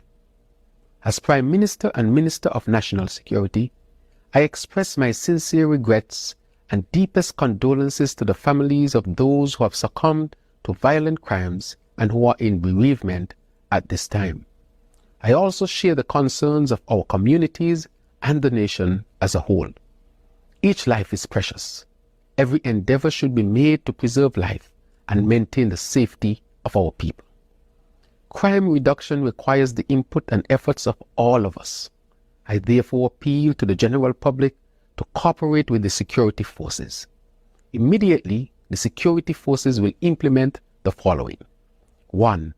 Increased security presence in our communities through various methods. 2. Further engagement of regional and international security experts to work along with our forces. 3. Strengthening of the intelligence capabilities of the security forces. 4. Expansion of the CCTV infrastructure island-wide. And 5. Enhancement of evidence gathering capabilities to ensure that perpetrators are brought to justice. The High Command of the Police Force will hold a press conference tomorrow to give more detail on these initiatives to the general public. The Cabinet has also agreed to table legislation in the National Assembly to increase the penalty for illegal firearms offences from 15 to 25 years in prison. I reassure you that our security forces will be unrelenting in working collaboratively in their obligation to preserve law and order in our federation. Our streets must remain safe so that the law-abiding citizens and residents of our federation can enjoy their peace and tranquility. Your government believes in providing a second chance to our citizens and residents who have fallen afoul of the law. However, it cannot be a second opportunity to repeat criminal activity. The present upsurge in criminal activity is a natural and direct result of the monetization of crime management. Similar methods were tried and failed in Jamaica, Trinidad and Tobago, Mexico, Haiti, and El Salvador. In every occasion, it resulted in what we are seeing right now in our federation. Contrary to the propaganda peddled in social media by irresponsible naysayers, the Labour Party administration did not stop the peace program. However, your government, on taking office, began and continues to be committed to the reformation of the program with rehabilitation at its core. I therefore appeal to the young men and women to move forward as law-abiding citizens with respect for the rights and livelihoods of others. I have commissioned the National Task Force to take the lead on a behavior changing initiative, crime and violence as a public health issue. This is a more scientific, sustainable and holistic approach to crime fighting, which includes dealing with the issue of violence from a public health perspective. This is a multi-pronged approach built on several pillars that draw on the knowledge and expertise of stakeholders from multiple disciplines to implement a plan of action designed to sustain a culture of non-violence throughout the Federation. Our country wraps our arms around all the families who have lost loved ones to gun violence, whether recent or in the distant past. But our thoughts and prayers are not enough. They are not enough to erase the grief. They are not enough to subdue the anger. They are not enough to prevent such acts from happening again. We have to work together at all levels of governance, as well as throughout all communities and households, to do more to stop the destruction of human lives in our beautiful twin island nation, and we will succeed together. Once again, I urge all of us to bring about the positive change we want to see in our country. May God bless the memories of those who recently lost their lives. May God give comfort to their families as they navigate this trying time. And may God bless our beloved Federation of St. Kitts and Nevis and keep us safe. So, Brother Daly, tap your screen, open your mic there. The Prime Minister gave his address. I think it was straight to the point and whatever. You say you did not feel the bias. What do you think could have been added there to make a difference in his delivery? Well, number one, part of the speech was contradictory because he said the governments across the world who have tried this monetization of crime have all failed. And in the next breath, he says that the government will continue the same program. I mean, I can't make sense of that. You know, you're either going to have the program or you're not going to have the program. The uncertainty is just as bad as anything else. And that is one of the faults of the program, one of the conversation about the program. The monetization of the program, he said clearly, has caused problems across the world. And the government has reformed some of it, but they intend to continue with this monetization of crime. That to me is why can't I make sense of that? That's the first thing. The second thing, of course, he is a comforter in chief. He did an excellent job of comforting families who have lost their loved ones. I mean, that is expected from the head of state. You comfort and bring relief to families, right? He spoke about, bringing in expertise from across the world or region to help create a plan of action. But Jeffrey, come on. The issue of crime and violence is nothing new to the Federation, I think, is a news. If you're now talking about bringing in these regional experts to guide the process, we all knew and we all know that crime is just below, especially violent crime, is just below the surface. They have a database of persons who are part and parcel of the peace program. They know who everybody is. They know who everything is. Assuming that the people who are committed these crimes were part of this program. I don't know. They have not said it. But does anybody know whether the 16, 18 persons who have died were part of the program? I don't know. I would expect that kind of information to be forthcoming. They say, yes, we had 6 of them who are part of the program, and we are looking into why this part of the program fell apart. The third thing I didn't like about the presentation is the fact that, you know, the hard issues were not really tackled. I mean, you talk about bringing in CCTV systems. You're talking about more police surveillance, especially the hotspots in McKnight and other areas in Central Bass there, up in Monkey Hill, Stapleton, wherever the murders are occurring. All right. This should have been an ongoing exercise, not a reaction to a situation that's unfolding now. If there was a presence, heavy presence, as now is prescribed, why wasn't there a heavy presence from day one of the first murder in December of last year? I mean, it seems as if people are reacting to situations. So what happens now if there's a lull of 3-4 months before another murder happens? All those patrols stop and then they start back? We need a consistency that I'm not hearing. We need a systematic approach that I'm not hearing. All right. We need a proactive approach, which we're not hearing. You heard from the police today. They said that due to no fault of their own, their CCTV system is often down. They can't help that. And he cited very good reasons why. I can't fault him for that. But is the technology that they're using up to speed? I'm talking about facial recognition technology, not just surveillance. I'm talking about kind of technology that can read a license plate or pick up a guy's features on a bike and have that on a database on a file somewhere that the police who are looking at this can say, listen, this guy is up to no good. Do we have the kind of insider information where you have people are being paid on the payroll for information, you know, regular infiltration of these gangs where persons are reporting? Do we have that as part of the program? I mean, how do you solve crime when you don't know who is perpetrating it? I mean, if you're going to bring in FBI and CIA and all kind of people, Mossad and all kind of things people suggested, there are no murderers in Israel, America, in Canada. There are no murderers up in those places that are unsolved. How come they can come down here and solve murders and they can't solve their own?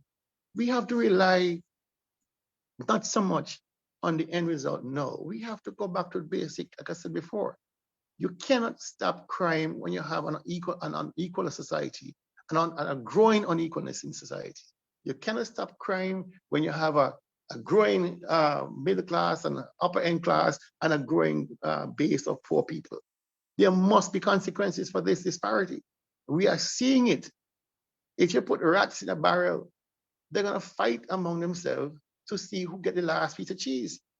It's only natural.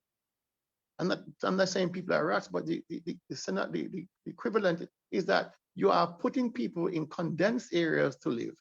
McKnight, Irishtown, Newtown, Stapleton, festooned with crime and violence and expect them to survive. It is either I survive or you ain't gonna survive. You hit me, I hit you back. There's no confidence in the police, obviously, for person to run and tell them what's going on. You have to examine that. Why is there no confidence in the security forces that people don't feel they can go honestly speak to an officer without their name being broadcast across the world? These are issues that you can get from the people on the ground by speaking to people on the ground at the domino tables in the bar shops. Why is it so few people are coming forward to tell the police? Because people know. People know what's going on. Why do they feel they can't speak?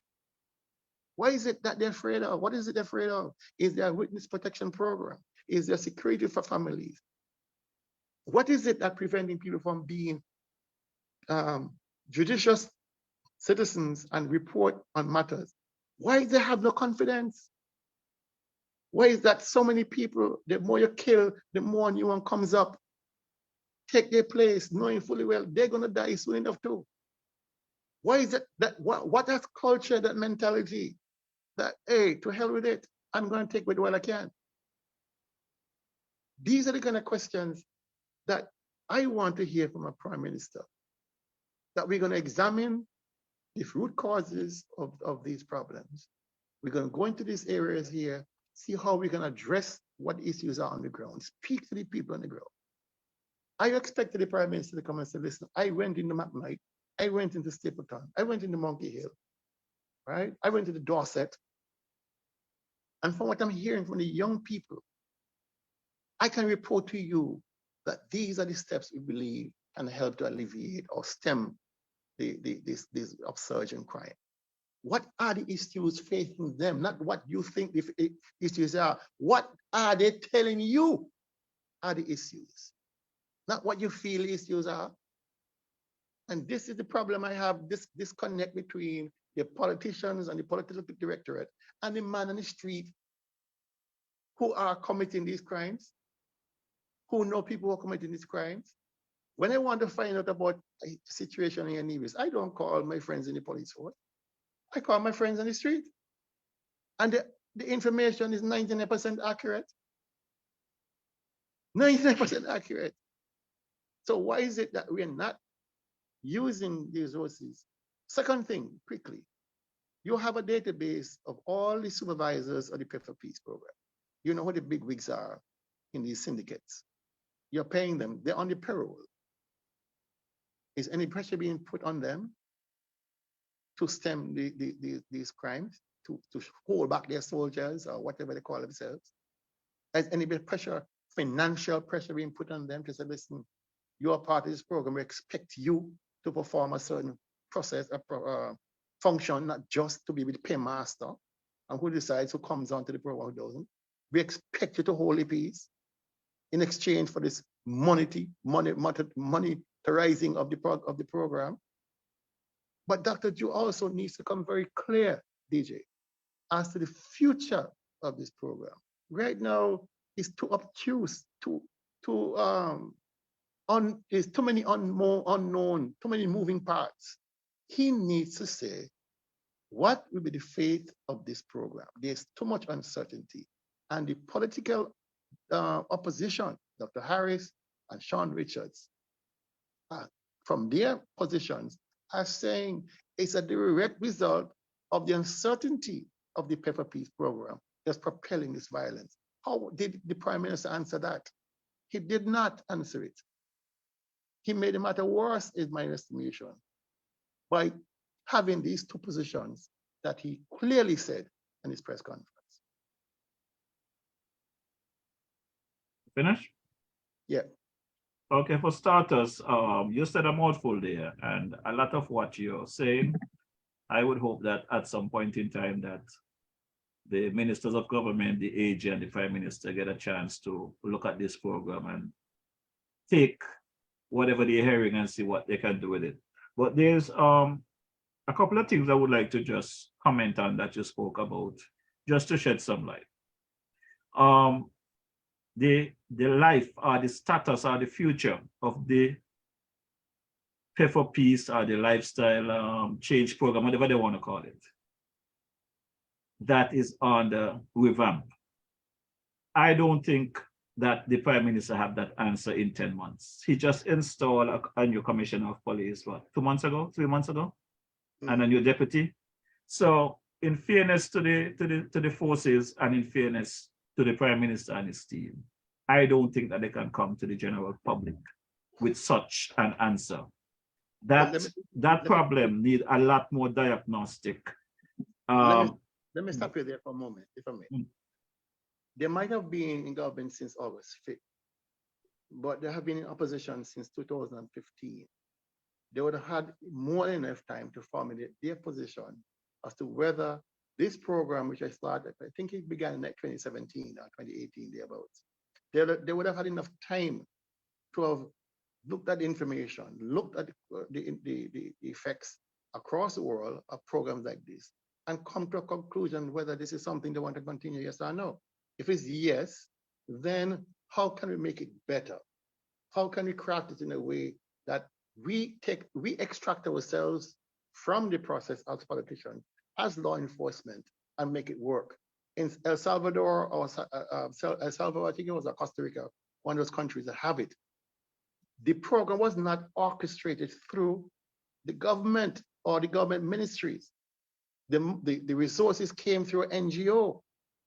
So the government was still free and capable of going after wholeheartedly, full throttle against gangs, right? In this situation in St. Kitts and Nevis is very dangerous because you have law enforcement being a part and parcel of a Pay for Peace program.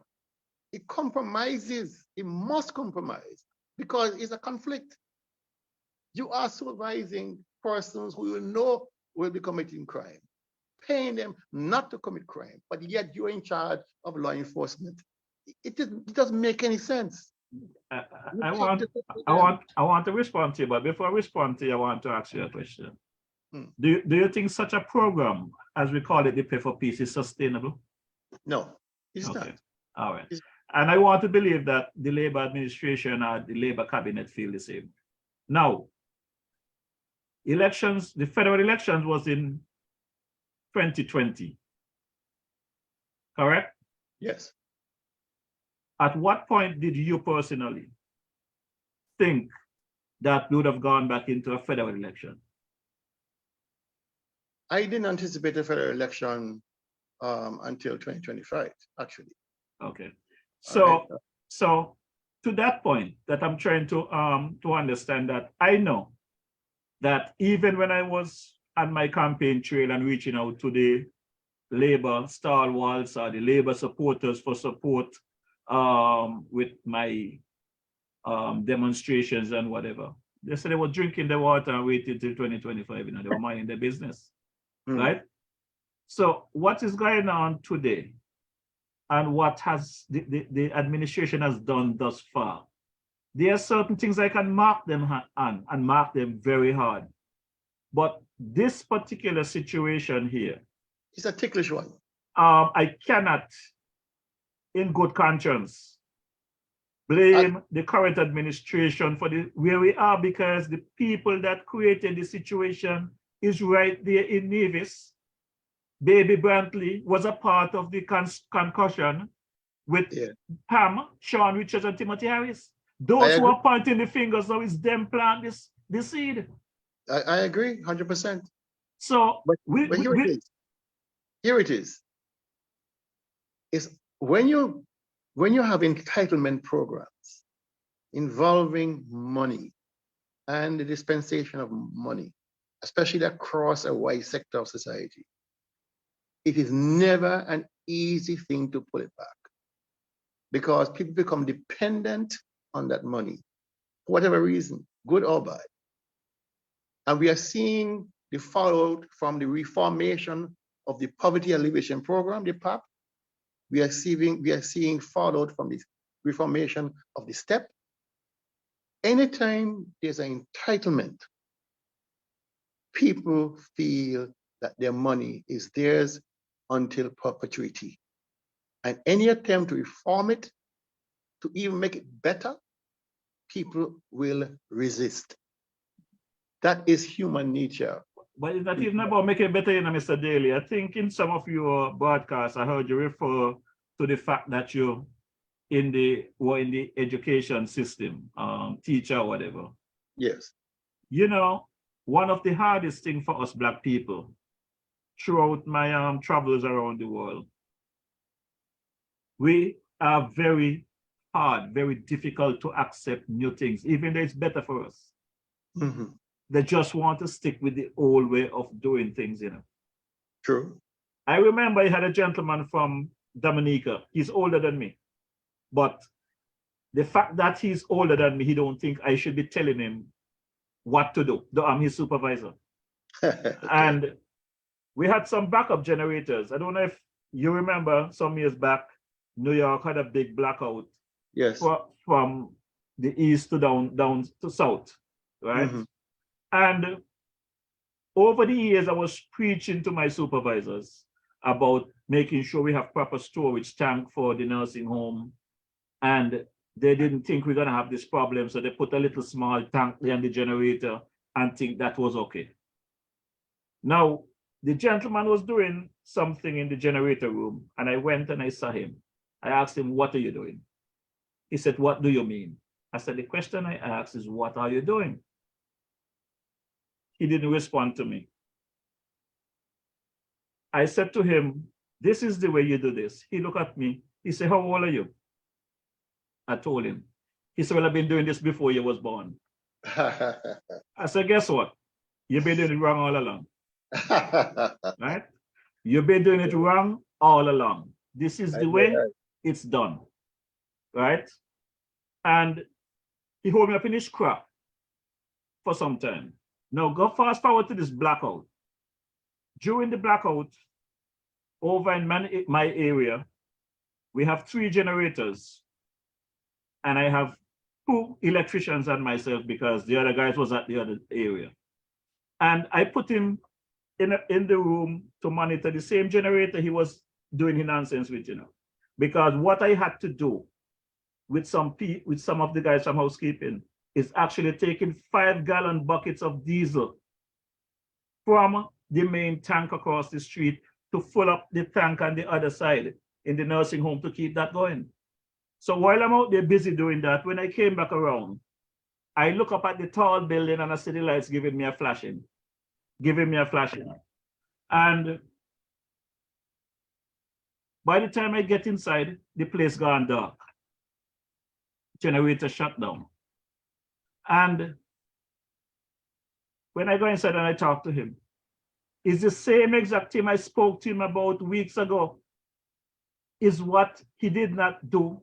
And the pump for the fuel, to pump the fuel into the tank for that particular generator, stop. And we are now calling the elevator company and the generator company and everybody to come in. And because of the blackout, you couldn't get anyone.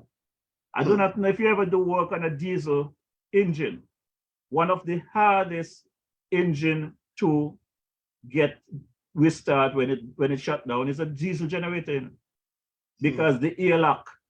Yeah. You have to clear that ear. And luckily I had the skills and the knowledge to get into that system and clear out the ear and get the generator back online and repair the tank and get it up and going. And everybody loved me that night because, lights come back, everybody happy. And at the end of the day, you think once everything resolved, everybody was happy after that? They're going back to the same old thing that I spoke to them about. Make sure that you do this because you never know when it's going to happen. We got a problem where we wait until there's a problem. We react to the problem, and once the problem is gone, we go back to normal. And that is what you were just speaking about in terms of the forces. I would want to believe, if nothing else, the Prime Minister and his new cabinet will ensure that, as he said in his broadcast, there's a presence of forces within the communities. And that will have to be there for some time. It cannot be a 1-month fix or a 2-month fix or any short thing. They have to make sure. When I was walking the street of St. Kitts by myself, trying to bring attention to what was happening with the farm administration, I was walking by myself, and without exaggerating, I think it was at least 20 to 25 police vehicles circle me where I walk. Wherever I walk, they circling me. I didn't have any guns. I was just walking on social media talking to my people, letting them know what happened in the Federation. If you go to these events, you see these trucks and bus and car with these folks driving around on them. They need to walk in the communities. Exactly. They need to go back to what it used to be. I can't tell you last time I saw foot patrol in Nevis.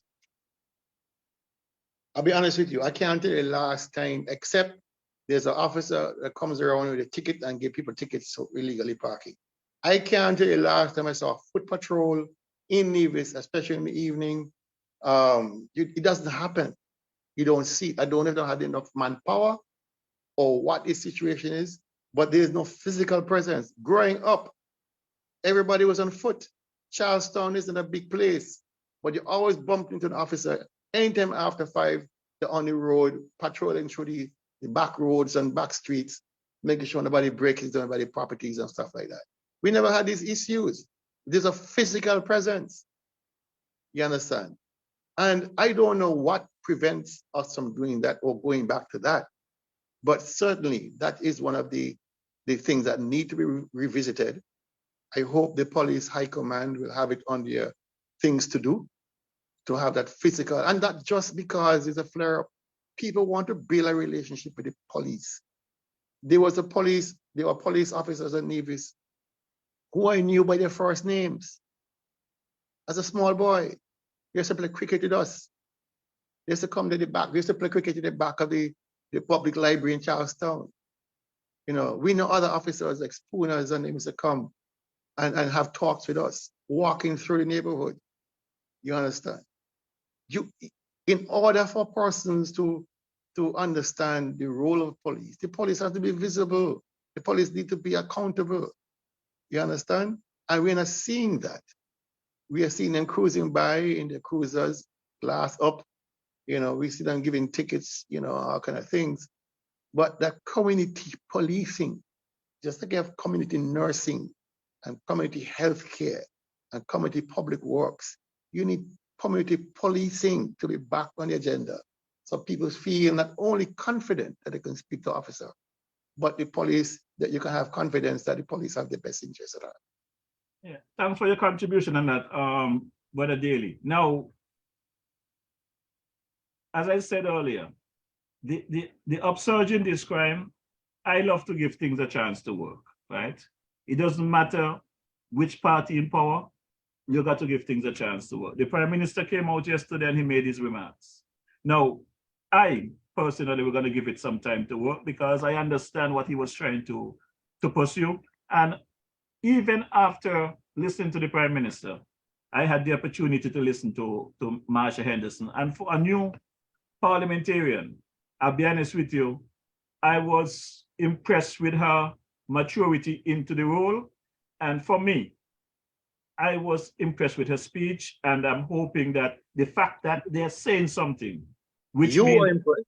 Which you mean, were impressed. You were impressed. Correct. I am giving you my opinion. The fact that they are saying something tells me that they know what is happening, they see what's going on, and we are going to hold a foot to the fire. So before you give your input on it, let the online viewers who might not have heard her presentation hear it, and you're welcome to give your input, because guess what?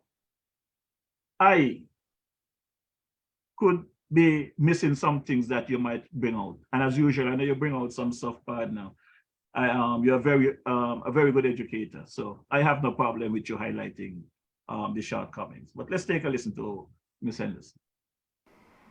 My beloved constituents of McKnight and Central Bastille, like you, I am extremely outraged and profoundly disturbed at the recent uptick in crime and tragic acts of violence against our people, particularly those from and in the McKnight and surrounding areas. Reports of every new loss weighs heavily on all our hats. Crime is not one problem. In fact, it is many difficult problems linked to one another, the solutions to which, therefore, must be linked in a strategic and unified approach. There is some evidence to suggest that many of the murders we have seen in the recent weeks were related to gang activities and retaliation. The fact that violence is gang-related does not and should not by any means reduce our grief. Those lost to violence belonged to all of us. Today, I want to talk about some of the immediate steps that are being taken to reduce the proliferation of illegal weapons on our streets in the Central Bastille communities and to disrupt the violence. Our communities in McKnight and Central Bastille need more manpower and more resources. I continue in this regard to advocate on the cabinet level for the good people of Central Bastille. I have advocated for the increase of police presence in hotspots, with saturation patrols for as long as they are necessary, so as to ensure that our people are safe in their homes and on the streets. I have heard the cries of the mothers, sisters, brothers, fathers, and neighbors who continue to reach out, and I share in your pain and grief. I have the full support of the Cabinet, and we have agreed to increase access to mental health services and mental health education through our public health system and community-based initiatives. Specifically, a special team is being put in place to assist our grieving families and community members with the psychological support that is needed to get us through these tragic and unfortunate events. In recent weeks, we have done some work at the Irish Town Primary School and have increased patrols at the temporary school sites so that our schools are safer for all our children, teachers, and staff. In the upcoming weeks, I intend to engage with the recently commissioned National Security Task Force to discuss how our communities can benefit from this initiative. I welcome any suggestions, comments, or observations that are deemed to be necessary and, of course, relevant as we continue to work together for the good of the people of McKnight and Central Bastille. Let me just say before I close that one of the final things that need to happen in our nation and in our communities is that we must take crime and violence out of the competitive political space and place it as a national priority. McKnighters and all of us in Central Bastille deserve safer streets, safer schools and communities. We all have a role to play. For those of you who despair but believe the problem is someone else's to solve, I urge you to get involved. Volunteer in your neighborhood. Look out for each other's children. Pray together. And then outside of the church's walls, work together to help those who are in crisis. The past few weeks have been difficult, but we can all work together to lift each other and to lift our beloved McKnight and our Central Bastille. I remain committed to serving and working for you. Thank you so much for your time today. Okay, so, Brother Daly, I'm going to say firstly, he should not have taken 16 murders, or he should not have taken 4 murders in 2 days, or in 24 hours for these speeches to come ahead by the Prime Minister and by Ms. Henderson, right? It should have been done from day one, but is what we have that we are working with. What gives me comfort is that they have come forward. I have not heard the press conference from the High Command. I'm going to go and check, and whatever is said there, I will update my position and whatever on the next program. But at the end of the day, we know that is not everybody being looked at with the same level of respect. The amount of outrage I heard yesterday when this young man, OJ, was shot or got killed. I don't think I heard as much outrage for the other 15. I don't know about you and Nevis.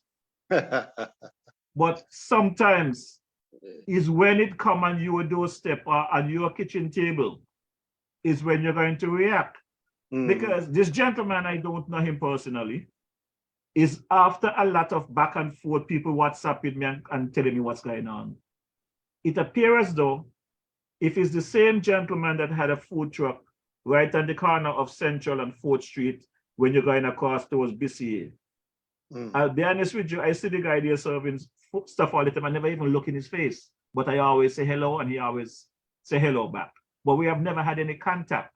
But speaking to most people, it seems as though that he was well known. And if it took that gentleman's death yesterday to bring this outrage, then at least something trigger some action. Because as everybody has been saying, Dwyer have said it. I think some have said it previously when we have conversation. One death is one death too many. We are now up to 16. Some said 23 since the Labour administration took over. But again, What are the root cause?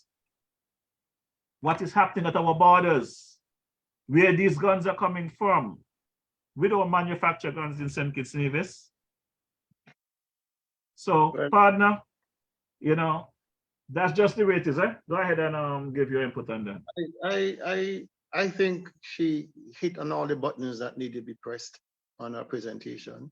We all know that speeches like these are expected from politicians when a crisis like this. I think the fact that there were multiple murders occurring along with the OJ's murder prompted a lot of the conversation that we're now having. Clearly, what you said is indeed true, that the prior murders before OJ and the double murder there on, I think it was on Keon Street or somewhere there, prompted outrage. But the 14 should have prompted outrage. The 15 should have prompted outrage. The 1 should have prompted outrage. I don't understand how we manufacture this outrage selectively based on who it is who got killed. I mean, if it was one tourist who got killed in Frigate Bay by gun violence, we would have had, you know, outrage can't done. If it was a family member of a politician, we'd have had outrage can't done. But these people who are killing each other have been deemed to be less than, and therefore the outrage becomes selective. We have to face that. That's a fact. We have become so numb to these murders, these tit-for-tat murders. We have put them in the outer order bundle and said, listen, they didn't kill one another. It's only when good standing citizens like OJ get killed, we have a conversation, or the spacing between murders become problematic. You know, they've been trickling 1-1-1-1, 1-1-1-1. And, you know, there's no outrage. There's a condolences, and we move on to the next one, and then the next one, and then the next one, right? So you have to ask yourself then, why is it only when you have situations like what we have now, that you have this coming out of all these political parties? Every single one have come out to register their outrage. So all those 14 or 15 who died before OJ and the double murder they had, they don't have parents, they don't have family and friends who felt it. We need to stop this nonsense. It's hypocritical, and people are seeing it. I read a comment somebody sent to me today, and the question was basically, who the F Marsha thinks she's talking to? It can't be us down here in McKnight. It can't be us. I don't know how many people saw it, but they feel that she's not talking for them. And that is a serious matter when your message is going over the heads of the same people who you say you're speaking for. I mean, that is serious. No, I don't have any data to know how many people feel that way. But if one person feels that way, tell yourself that person is having a conversation with other persons who feel the same way. The issue in areas like McKnight and other areas that are depressed, they're depressed because of economics. People don't have no jobs. People don't have no work. People can't pay their bills. They can't live comfortable. Those are the things that need to be solved. Jobs, jobs, and jobs. Those they need to be fixed, whether it's McKnight or Frigate Bay. People need work. Through work and getting an honest paycheck, people feel important. They feel empowered. But you can't be preaching to them about, you know, holding hands and singing Kumbaya when you're starving to death. When you can't live comfortably, you don't have a house to call a home. Come on, we are not being serious. We are putting band-aids over gaping holes in people's lives. And until we start addressing the fundamental reasons as to why you have crime, why you have such violence, you know, where people feel that it is the only way out, until you start addressing those. And forgive me, but I like the idea, and we spoke about it briefly before you played tape, about having a greater police presence. That's the enforcement side. I have no difficulty with that. We all know it's important to have the physical presence of peace officers. And I welcome that suggestion. But are you going to move patrols away from Gate Bay, Saddlers, away from say Old Road, and put them into the hotspots? Is that the way to go? I would recommend police. A police officer work is different to the soldiers. I do not know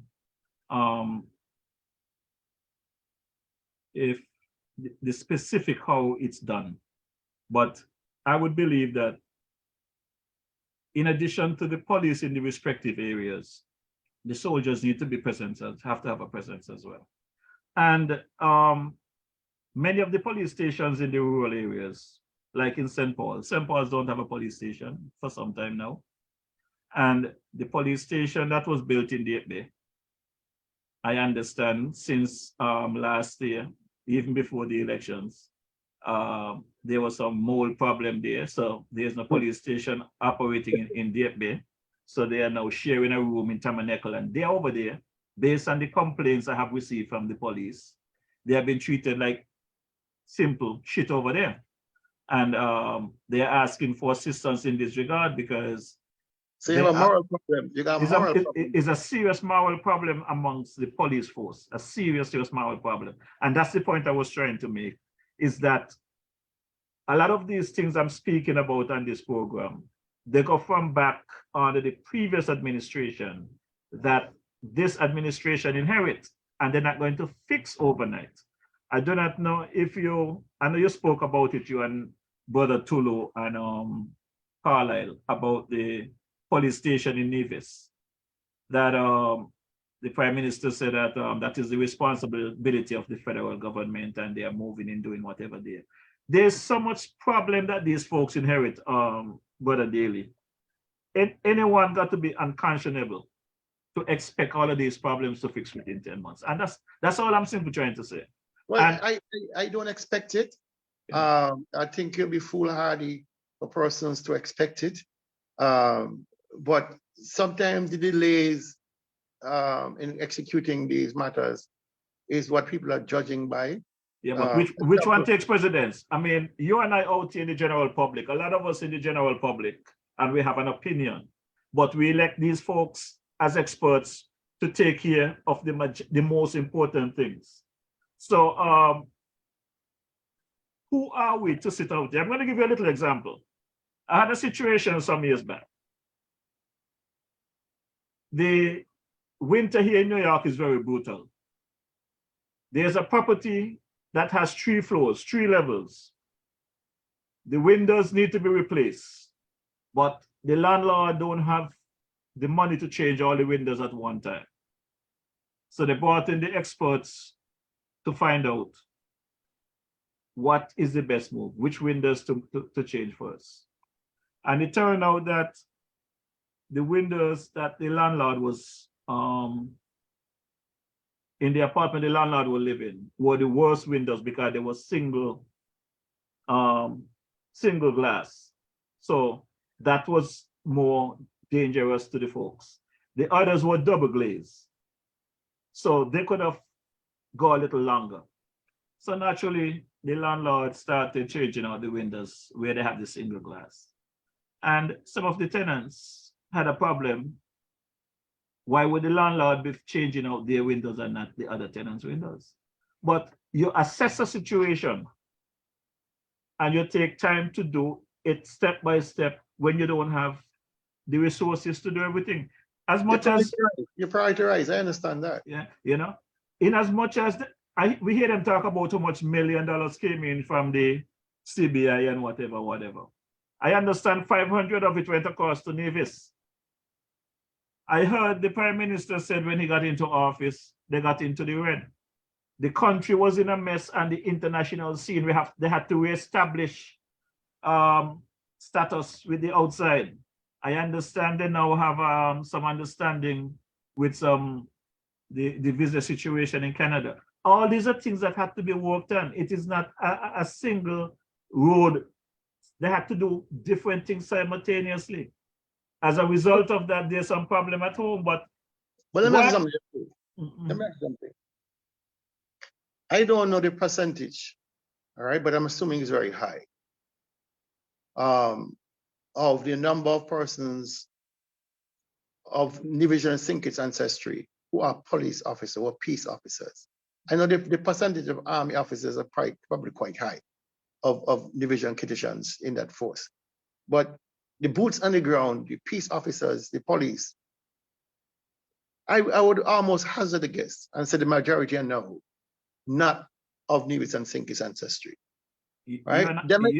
You and I on that page. That they may seem, you know, neither here nor to a number of people, but it's important when you start to have the importation of non-national peacekeepers. Who are they going to relate to? Who are they going to trust? You understand? Where are they going to patrol and people feel comfortable that they can have a conversation in the same dialect as they're accustomed to? Right? A lot of times conflicts arise because people see these peace officers as outsiders. They're trying to throw their weight around, or they don't understand. It happens. I've had my run-ins with peace officers from down Windward Islands, you know, and it wasn't pleasant. It wasn't pleasant. We're all saying black people, but our cultures are different. Our understanding of each other is different. And you have to be sensitive about those kind of things. That what is preventing nationals of St. Kitts and Nevis from going to the police force? Have we really examined why? Is it the living conditions? Is it the pay? I know the pay is pitiful. You know, what is it that's preventing more of our own people from choosing law enforcement as a career? We have to examine these things on the root. You see those questions there? I would hope that when the Prime Minister set up his town hall meeting, he bring across the police commissioner, and you guys would have a chance to ask that question, because it's a serious question. You know, it is unfortunate that we are where we are. I can tell you one experience I had. I had a broke-in my place in St. Paul some years ago, and I went to the police station and I reported it. And basically, I did not get anything positive out of the police. So I decided, okay, I have my folks that could do their groundwork and get information from me, because I have that respect in my community. And when I got my information, it was the person that I suspected. And I went back to the police and I told him, you know, and he asked me. And it turned out that that same police was dating a family of the individual that broke into my place. So instead of that police do what he need to do to bring the perpetrator to justice, he basically let him know that I am on his trail, so he was able to discard my property. And I just found that I just leave it alone. I could understand why people don't trust the police, because these are things that happen. These are things that are happening. You talk to the police, and before you get out of the police station, a phone call make, and you could be dead because you have evidence on someone. Exactly right. That's what I'm talking about. Policing is very, very important. Very, very important. But just as important are the personnel who comprise the police. If the communities don't have confidence in that officer or officers, or the division commander, or whatever it is, you don't get nothing out of them. They're gonna climb up. They will not tell you anything. All right? So while we're turning to the high command for answers, the high command themselves need answers. As to why they are the way they are. But Adele, I don't know if you realize it, but we are hour and 37 minutes over time. Let me say good night to some folks. I have not been able to say good evening to my folks all night, because I start off with a bang, and I will give you an opportunity to say good night to your folk as well, because I really don't intend to go past 10 o'clock tonight. You know, Well, I was hoping to just go until 8, but as usual, the conversations we have to have if we're going to try and help with the situation. We have to have this conversation. when you have a cheap phone like mine, all I can see is you. I can't see the comments. I can't know. I don't know how much people are watching. I don't know what they're saying. I hope it's being positive. Well, you're always getting positive vibes. You have a whole ton of fans online here saying good night to you. So when you get off and you go online, you will get to see them. As a matter of fact, I think it's about time that you and Tulu and Powell should get some kind of reward with some device from the folks, because you guys are on the job 24/7. Just like my device here giving me some trouble weekly, but I'm working with it. And by the way, I got to let you guys know, don't forget, I see that you guys are following instructions and you're doing it, but don't forget, if you're not, if you haven't already subscribed to the DJ Marisha channel on YouTube, don't forget to log on to YouTube, find the DJ Marisha channel, subscribe and hit that bell, because pretty soon that's where we'll be heading permanently, is on the YouTube channel until there's something changed. So continue to log on to YouTube, find DJ Marisha channel, hit the subscribe button and hit that bell. But we got some folks online like Loretta Clark-Quilly, your good friend there, LCQ. LCQ, yeah. She said good night. We have Tanya Powell, Chef Jefferson Lewis. We have Jetty Taylor online as well. We got a whole bunch of folks here. Iona Doe. So she said, good evening, Mr. Daly. Delicious Nicholas is online. The regular crew. The regular crew. Gemini Nisbet. Gigi Williams. Yeah, your people are here looking for you. We have my boy Ivor Henry. He's the man Elvin Ellie over in California. Elvin Ellie in California. Here's a Claxton. We have a whole bunch of folks here. I can't keep up with this thing. Tanya Powell, Annette Morton.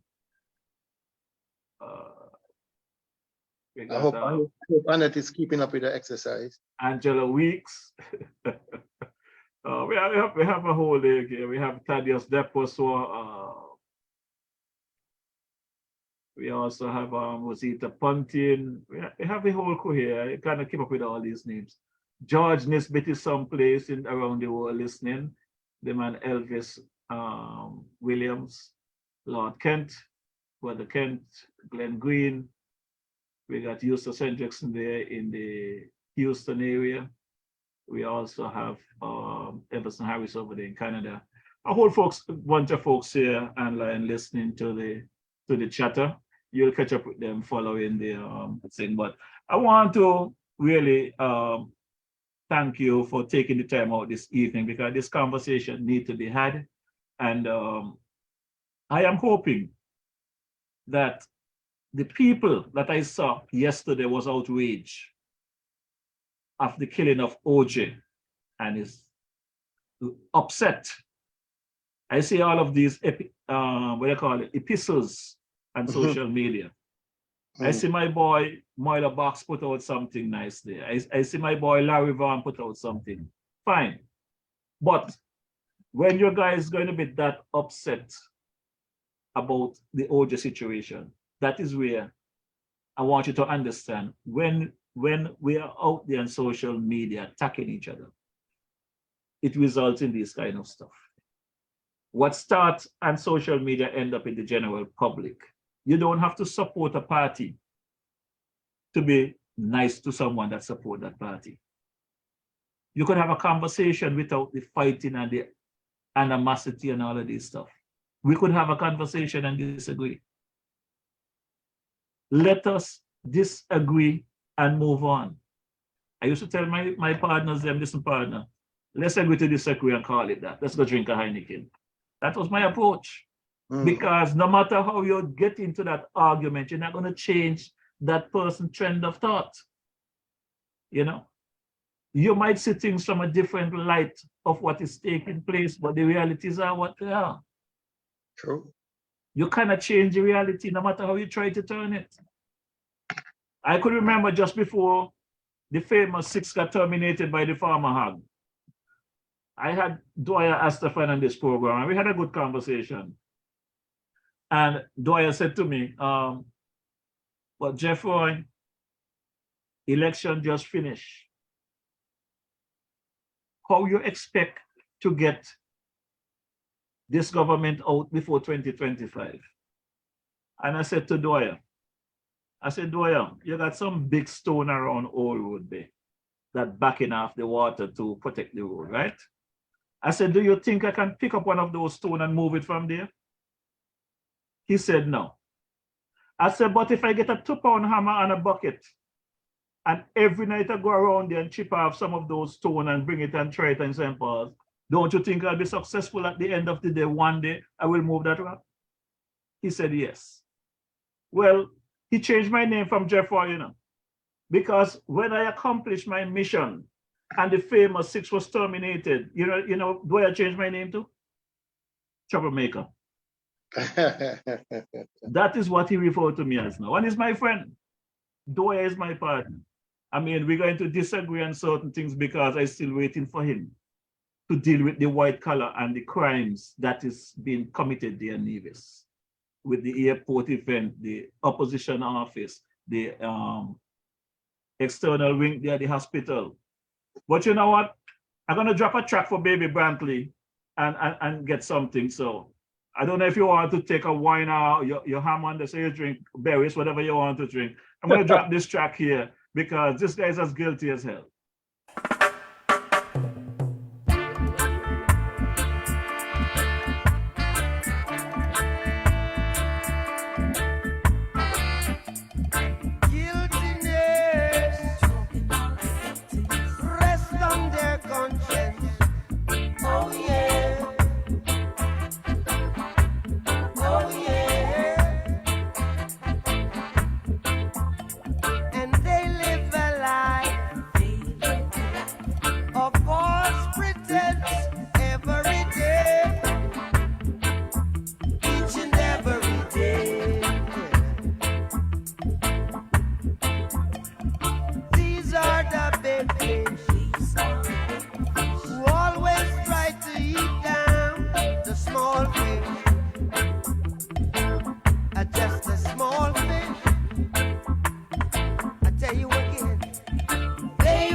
have sorrow. Yeah, Brother Daly, guiltiness. Anyone that is doing the damage to their people that's been done there on the island of Nevis, they got some serious problem ahead of them. So that people have to wonder. People don't need to wonder, why is it that having raped the treasury since 2013, having accumulated vast wealth, why are they still holding on to power? And the simple reason is not the guilt. The simple reason is fear. They fear that once out of government, they'll be investigated and they will be prosecuted. That is what they're afraid of. And so they will do and say anything to delay that inevitability that they will be brought before the people. They will have to answer for the millions of gone missing from these various projects. They'll have to answer as to why statutory corporations that are required by law to lay before the House their audited reports have not done so in over a decade. They'll have to answer as to the conflicts of interest regarding Mr. Brand, Mr. Brantley, Mr. Jeffers, all those who have been taking the government, fleecing the government of Nevis for its resources. If you have a situation where ministers, having served in government, are coming out richer than they went in, tell yourself some level of theft, misappropriation, or pilferage went on. Tell yourself that. You have ministers owning multiple multi-million-dollar properties on a $10,000 salary. You have ministers building houses for their mistresses. You have situations where ministers have invested in heavy equipment and are selling their contracts to government. These are facts. And so anybody who believes that these guys are holding on for the benefit of the Nevis people are mistaken. They're holding on for their own personal protection because they know that investigations, a forensic audit will occur and they will have to be brought before the court to answer as to what happened to Nevis people money. Well, That's what they're afraid of. Well, you know, Brother Daly, I mean, as you're speaking, my brain is just working in overtime, you know, and I got to drop this song and that speech you just dropped there because they are fools. If they think they're going to get away with this, they are more fools than I think. And following this track, I'm going to give you a chance to do your closing because I'm getting out of here. So stand by.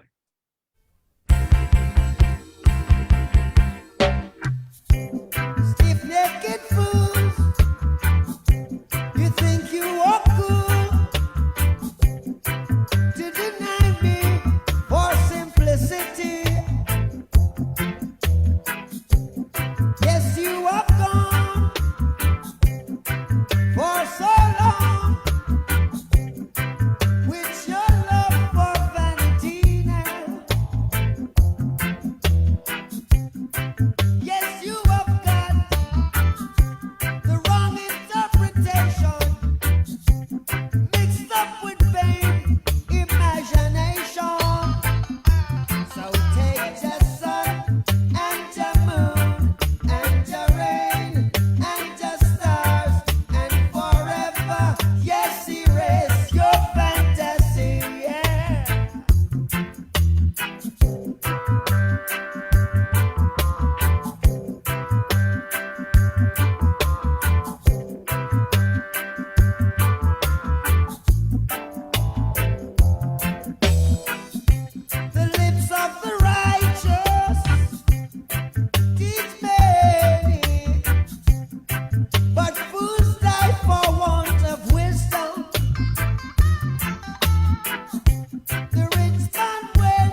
You might never know about.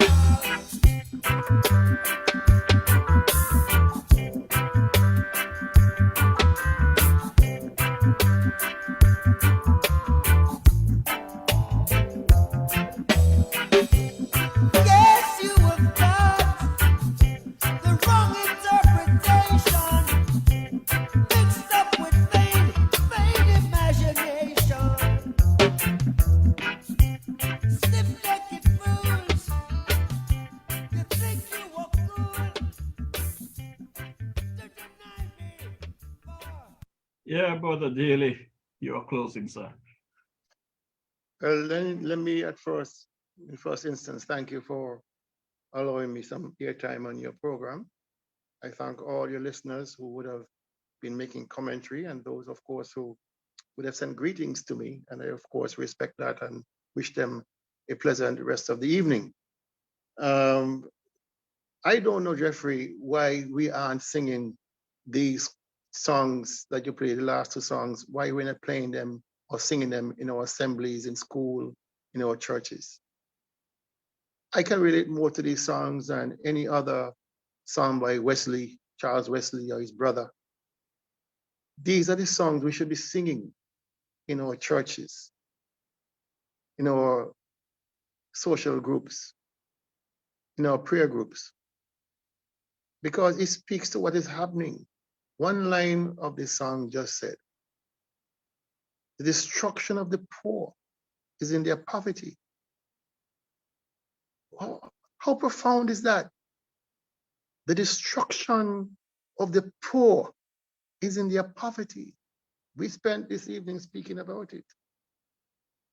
That nexus between poverty and crime. You cannot empower people by keeping them poor. You have to solve it. And since COVID, even before COVID, we saw a decline in people's welfare and an increase in poverty in the Federation of St. Kitts and Nevis. These are facts. These are facts. And until we start to reverse poverty, until we start to address poverty in a significant way, whether it's through affordable housing, whether it's through better education, whether it's through skills training, whether it's support for families, whatever it is, until we start looking at seriously at poverty, the destruction of the poor is in their poverty. They're going to turn on each other. They're going to turn on the rest of us. This is reality. And we have to accept it. Anything else, we just pissing in the wind. You understand? Until you get politicians who understand that they themselves are part of the problem. That they see themselves in a kind of vanity. They get into power and they become discombobulated, they become distracted, they become disillusioned, and become part of the problem. Look at what Brantley said when they were debating the bill, the anti-criminal bill or something like that. He said, listen, it's not going to work. What we are doing here is an exercise in a checklist. And he checked them off. Integrity of public life, freedom of information, and the anti-corruption bill. It's a checklist. Checklist. That's how he described it. A checklist, not for us here on Nevis, but to satisfy the requirements of donor agencies and those looking into our democracy. This is what he said. How is it that this has not brought widespread condemnation from the pundits on St. Kitts? The leader of a government here on Nevis, a member of the federal parliament, can describe legislation as simply as a checklist, unenforceable. How he can get away with such things like that? It speaks volumes of what people can tolerate. You think the rest of the world are not listening? You think those young men who are killing themselves and killing each other are not listening? You think they don't see the dichotomy in our society, the unfairness that some get and some don't get? You think they don't see it? You don't think that they see themselves have come to accept that they're that they're less than, they have nothing else to lose. They see themselves as less than. They've been told that all their lives. You ain't gonna amount to nothing. Join the Pay for Peace program. Let me put a warning out to these young men who have been approached by politicians to join the Pay for Peace program. Your name is now on a database. Your name is now a part of a database owned by the government. And God knows who else they're sharing that database with. So they know who you are. They know your disposition. So when you try to get a permit, a visa, and you don't get it, you have to wonder, did the Canadians or did the British or did the Americans see my name on a list somewhere? There are consequences for these things. The politicians are part of the problem because they're encouraging and supporting the poverty by not doing anything about it of significance. And the reason has to be, if a man is educated, if a man has a skill set, if a man have a business, he's now financially independent. He's no longer able to, you can't just go bribe him anymore with $200 or $300. You don't have to come to him good. You have to come to him understanding, with an understanding that, listen, I want to hear the issues. You can't fool me anymore. You cannot tell me nonsense anymore. I am now able to stand up to you on equal footing. But these guys don't want that. They don't want to lose that control over the poor people. The more poor people you have, the better it is for them. Which goes 180 degrees contrary to what they were elected to do, to make our lives better.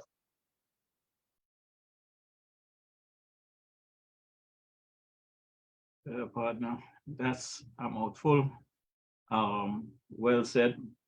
I would hope that everything they do is in accordance with keeping themselves in power. That is the problem. For them to remain in power, you have to remain poor. That is the problem. And so I end there, DJ Marsha. Thank you again for allowing me this time. Well, thank you for taking the time out to come and hang with me this evening. Is there anyone you want to say good night to before I move on? Just the regular crew, the people named already. And I didn't name. You close your mic. I did not.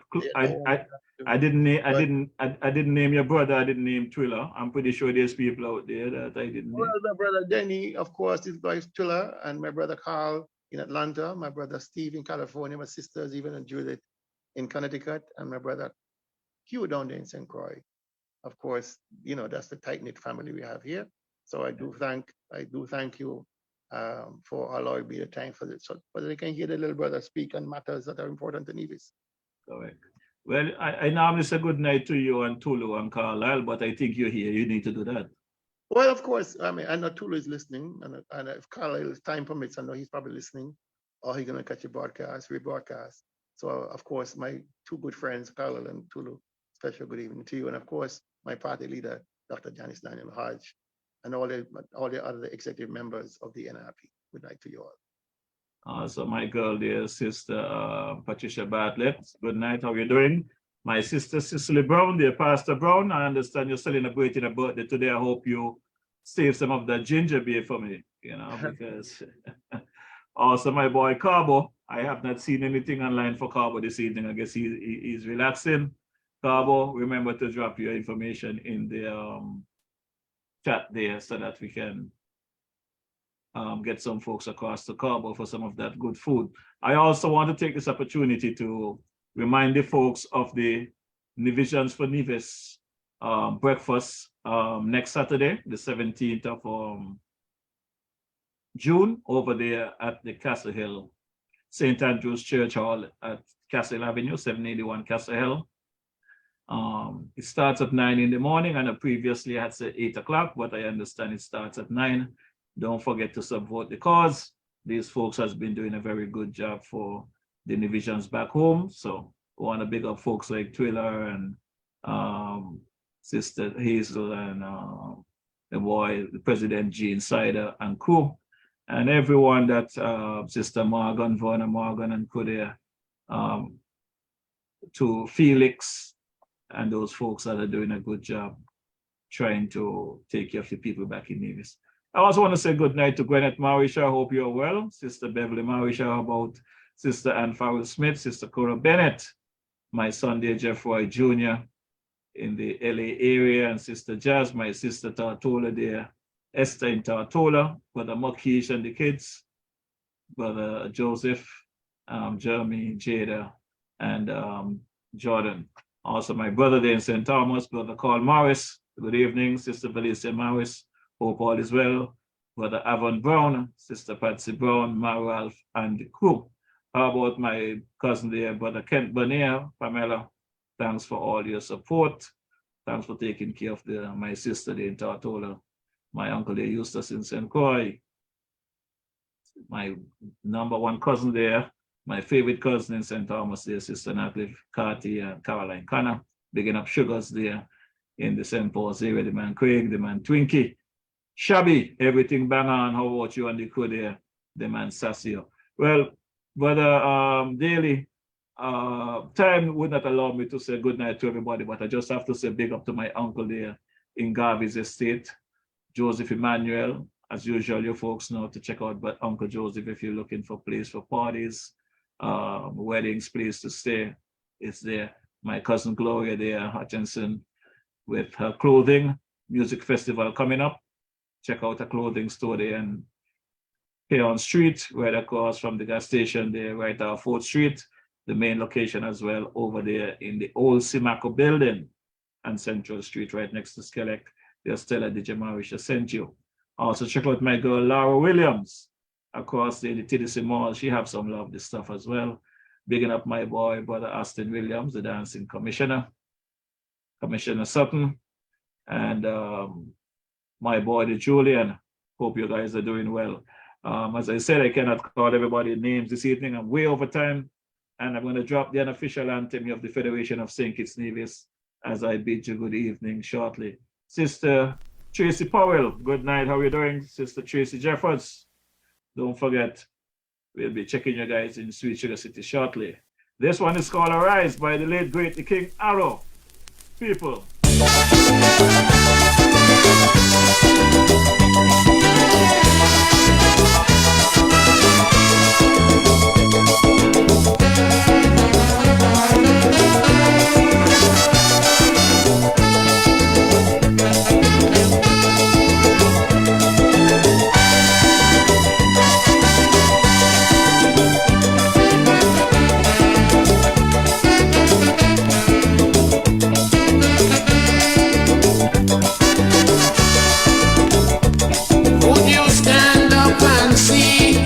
Country dying and never lend a helping hand. Would you see your children's future dwindling, creating much disillusion? Or would we watch on idly, disregarding our self-sufficiency?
let's unite and stand up for rights, all our lives and our lives. Let us reintegrate and correct all mistakes. Reunification, building a brand new nation. We move on together hand in hand. Rise, citizens, arise. The country is yours, all yours, still yours.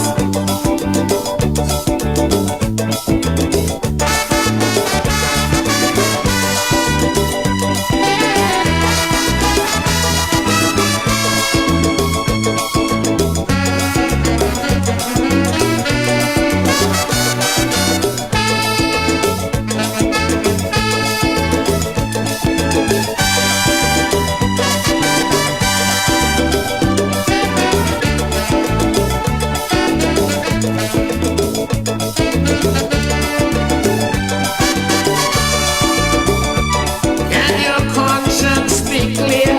Indulging corruption or misusing public office, being accused of unemployment and crimes, or disrupting a citizen's peace. Oh, my country in this harmony, separated politically. Hatred for a brother cannot love each other. No, I say no, potato. Citizens, let's unite and stand up for rights, all our lives and our lives.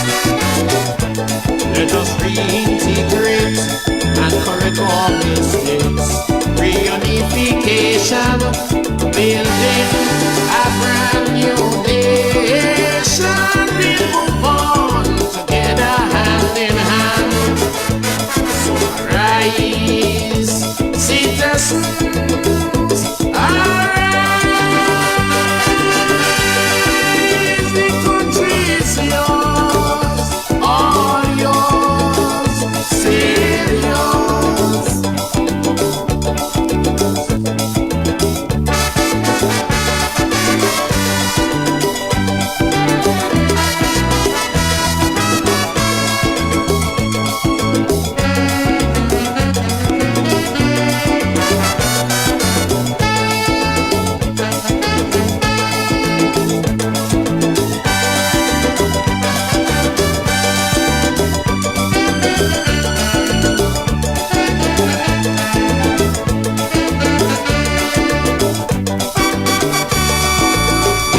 Yes, the sound of the late great, the King Arrow. This country is yours, my people, all yours, still yours. You know, it's really a shame that we have to be dealing with this crime wave at this time, but I would hope that this program this evening would have helped folks that might have been feeling down. I hope the conversation was to your liking, to your understanding. I hope that the discussion with Mr. Daly and I open up some eyes, food for thought, and let's come out tomorrow morning with a different outlook on life. Let's try and be our brother's keeper, our sister's keeper. As Mr. Daly says, remember, you folks who was a part of this P for Peace, whether you're a woman, man, or child, you are now a part of a database. And we could do better than this in our beloved Federation. We can do better than what we are doing, my good people. So you folks who might be listening to my voice at this time, who may have some connection with the folks on the ground, I'm asking you to reach out to those folks and try and let's have the conversation. Sister General Tracy Mason, let's have the conversation. Brother Ike, let's have the conversation. The man Curtis Cook and crew. The Talk Puppy, the Big Lies. Let's have the conversation, my brother. The man Larry Vaughan, Dwyer Astafan, Sam Conda, Dr. Martin, the man there, Ira McMahon. Let's have the conversation. I know we are good people. We could break it down. I want to big up my brother there, the man, the big JL also. I want you to step up things on the ground. Let's deal with the realities of life. Let's start the things, not just for likes and for hype. You know, let's deal with this stuff. At this time, I want to send some greetings across to my brother there, Mickey Stoke. I understand that he's in the hospital. I hope that you are doing well, my brother. I look forward to seeing you in the not too distant future. Just be well, and God blessings on you, my brother. I also want to say good evening to my folks there in the St. Paul's area, the Francis family. I understand Ismay has taken flight. Condolences to Yvonne, Linda Becker, Al, and the entire crew there in St. Paul's that has lost Sister Ismay. I understand Sister Ponte was buried today as well, so condolences to Miss Fred and Albert and the crew, Brother Jags. I want to big up my girl, the Katrina, Louise, Brother Muller. Hope all is well with you all. The man Pillar set up. Look forward to seeing you guys soon, my brother. Sister Kishna Morton, how are you doing? Hope all is well. Once again, I want to say good night to my baby girl. My baby girl, this child is something else. I went to pick her up from school early today because of the situation with the atmosphere here in New York with the smoke. And baby girl is explaining to me what's going on, because when mommy took her to school this morning, there was no smoke.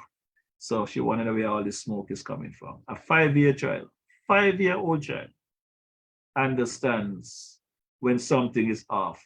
But politicians that have been paid the big bucks don't see when they need to make the adjustments and do the right thing. So my good people, until such time, I have to go to my mascot. Forget to hail up my mascot this evening. How could I forget to hail up my mascot? Sister Dawati Allen, how are you doing? Good evening, Sister Naomi Batcher, Naomi Ward. How about my girl, Joseph Buchanan? Hope all is well with you. Oh, Ivy Carty, you know, Mason, you know, Sister Sandra. How about my girl there, Yvonne and Millie, Jerry, Sister Jennifer, Sylvia, Clive, Janet, hope you all are doing well. The man there, Brother Bernard Clark, how are you doing? How about the man, Sister Alice? The man there, Ruben Martin, hope all is well with you, my brother. Sister Virgie, the man Ingle, Brother Bevis, Senator Clark, Joy Clark, how are you doing? The man Theo Clark, Mary, and crew. Hope all is well with you guys. Until such time as we meet again next Wednesday, same place, same time. I'm DJ Mauricio saying good night. God blessings on everyone.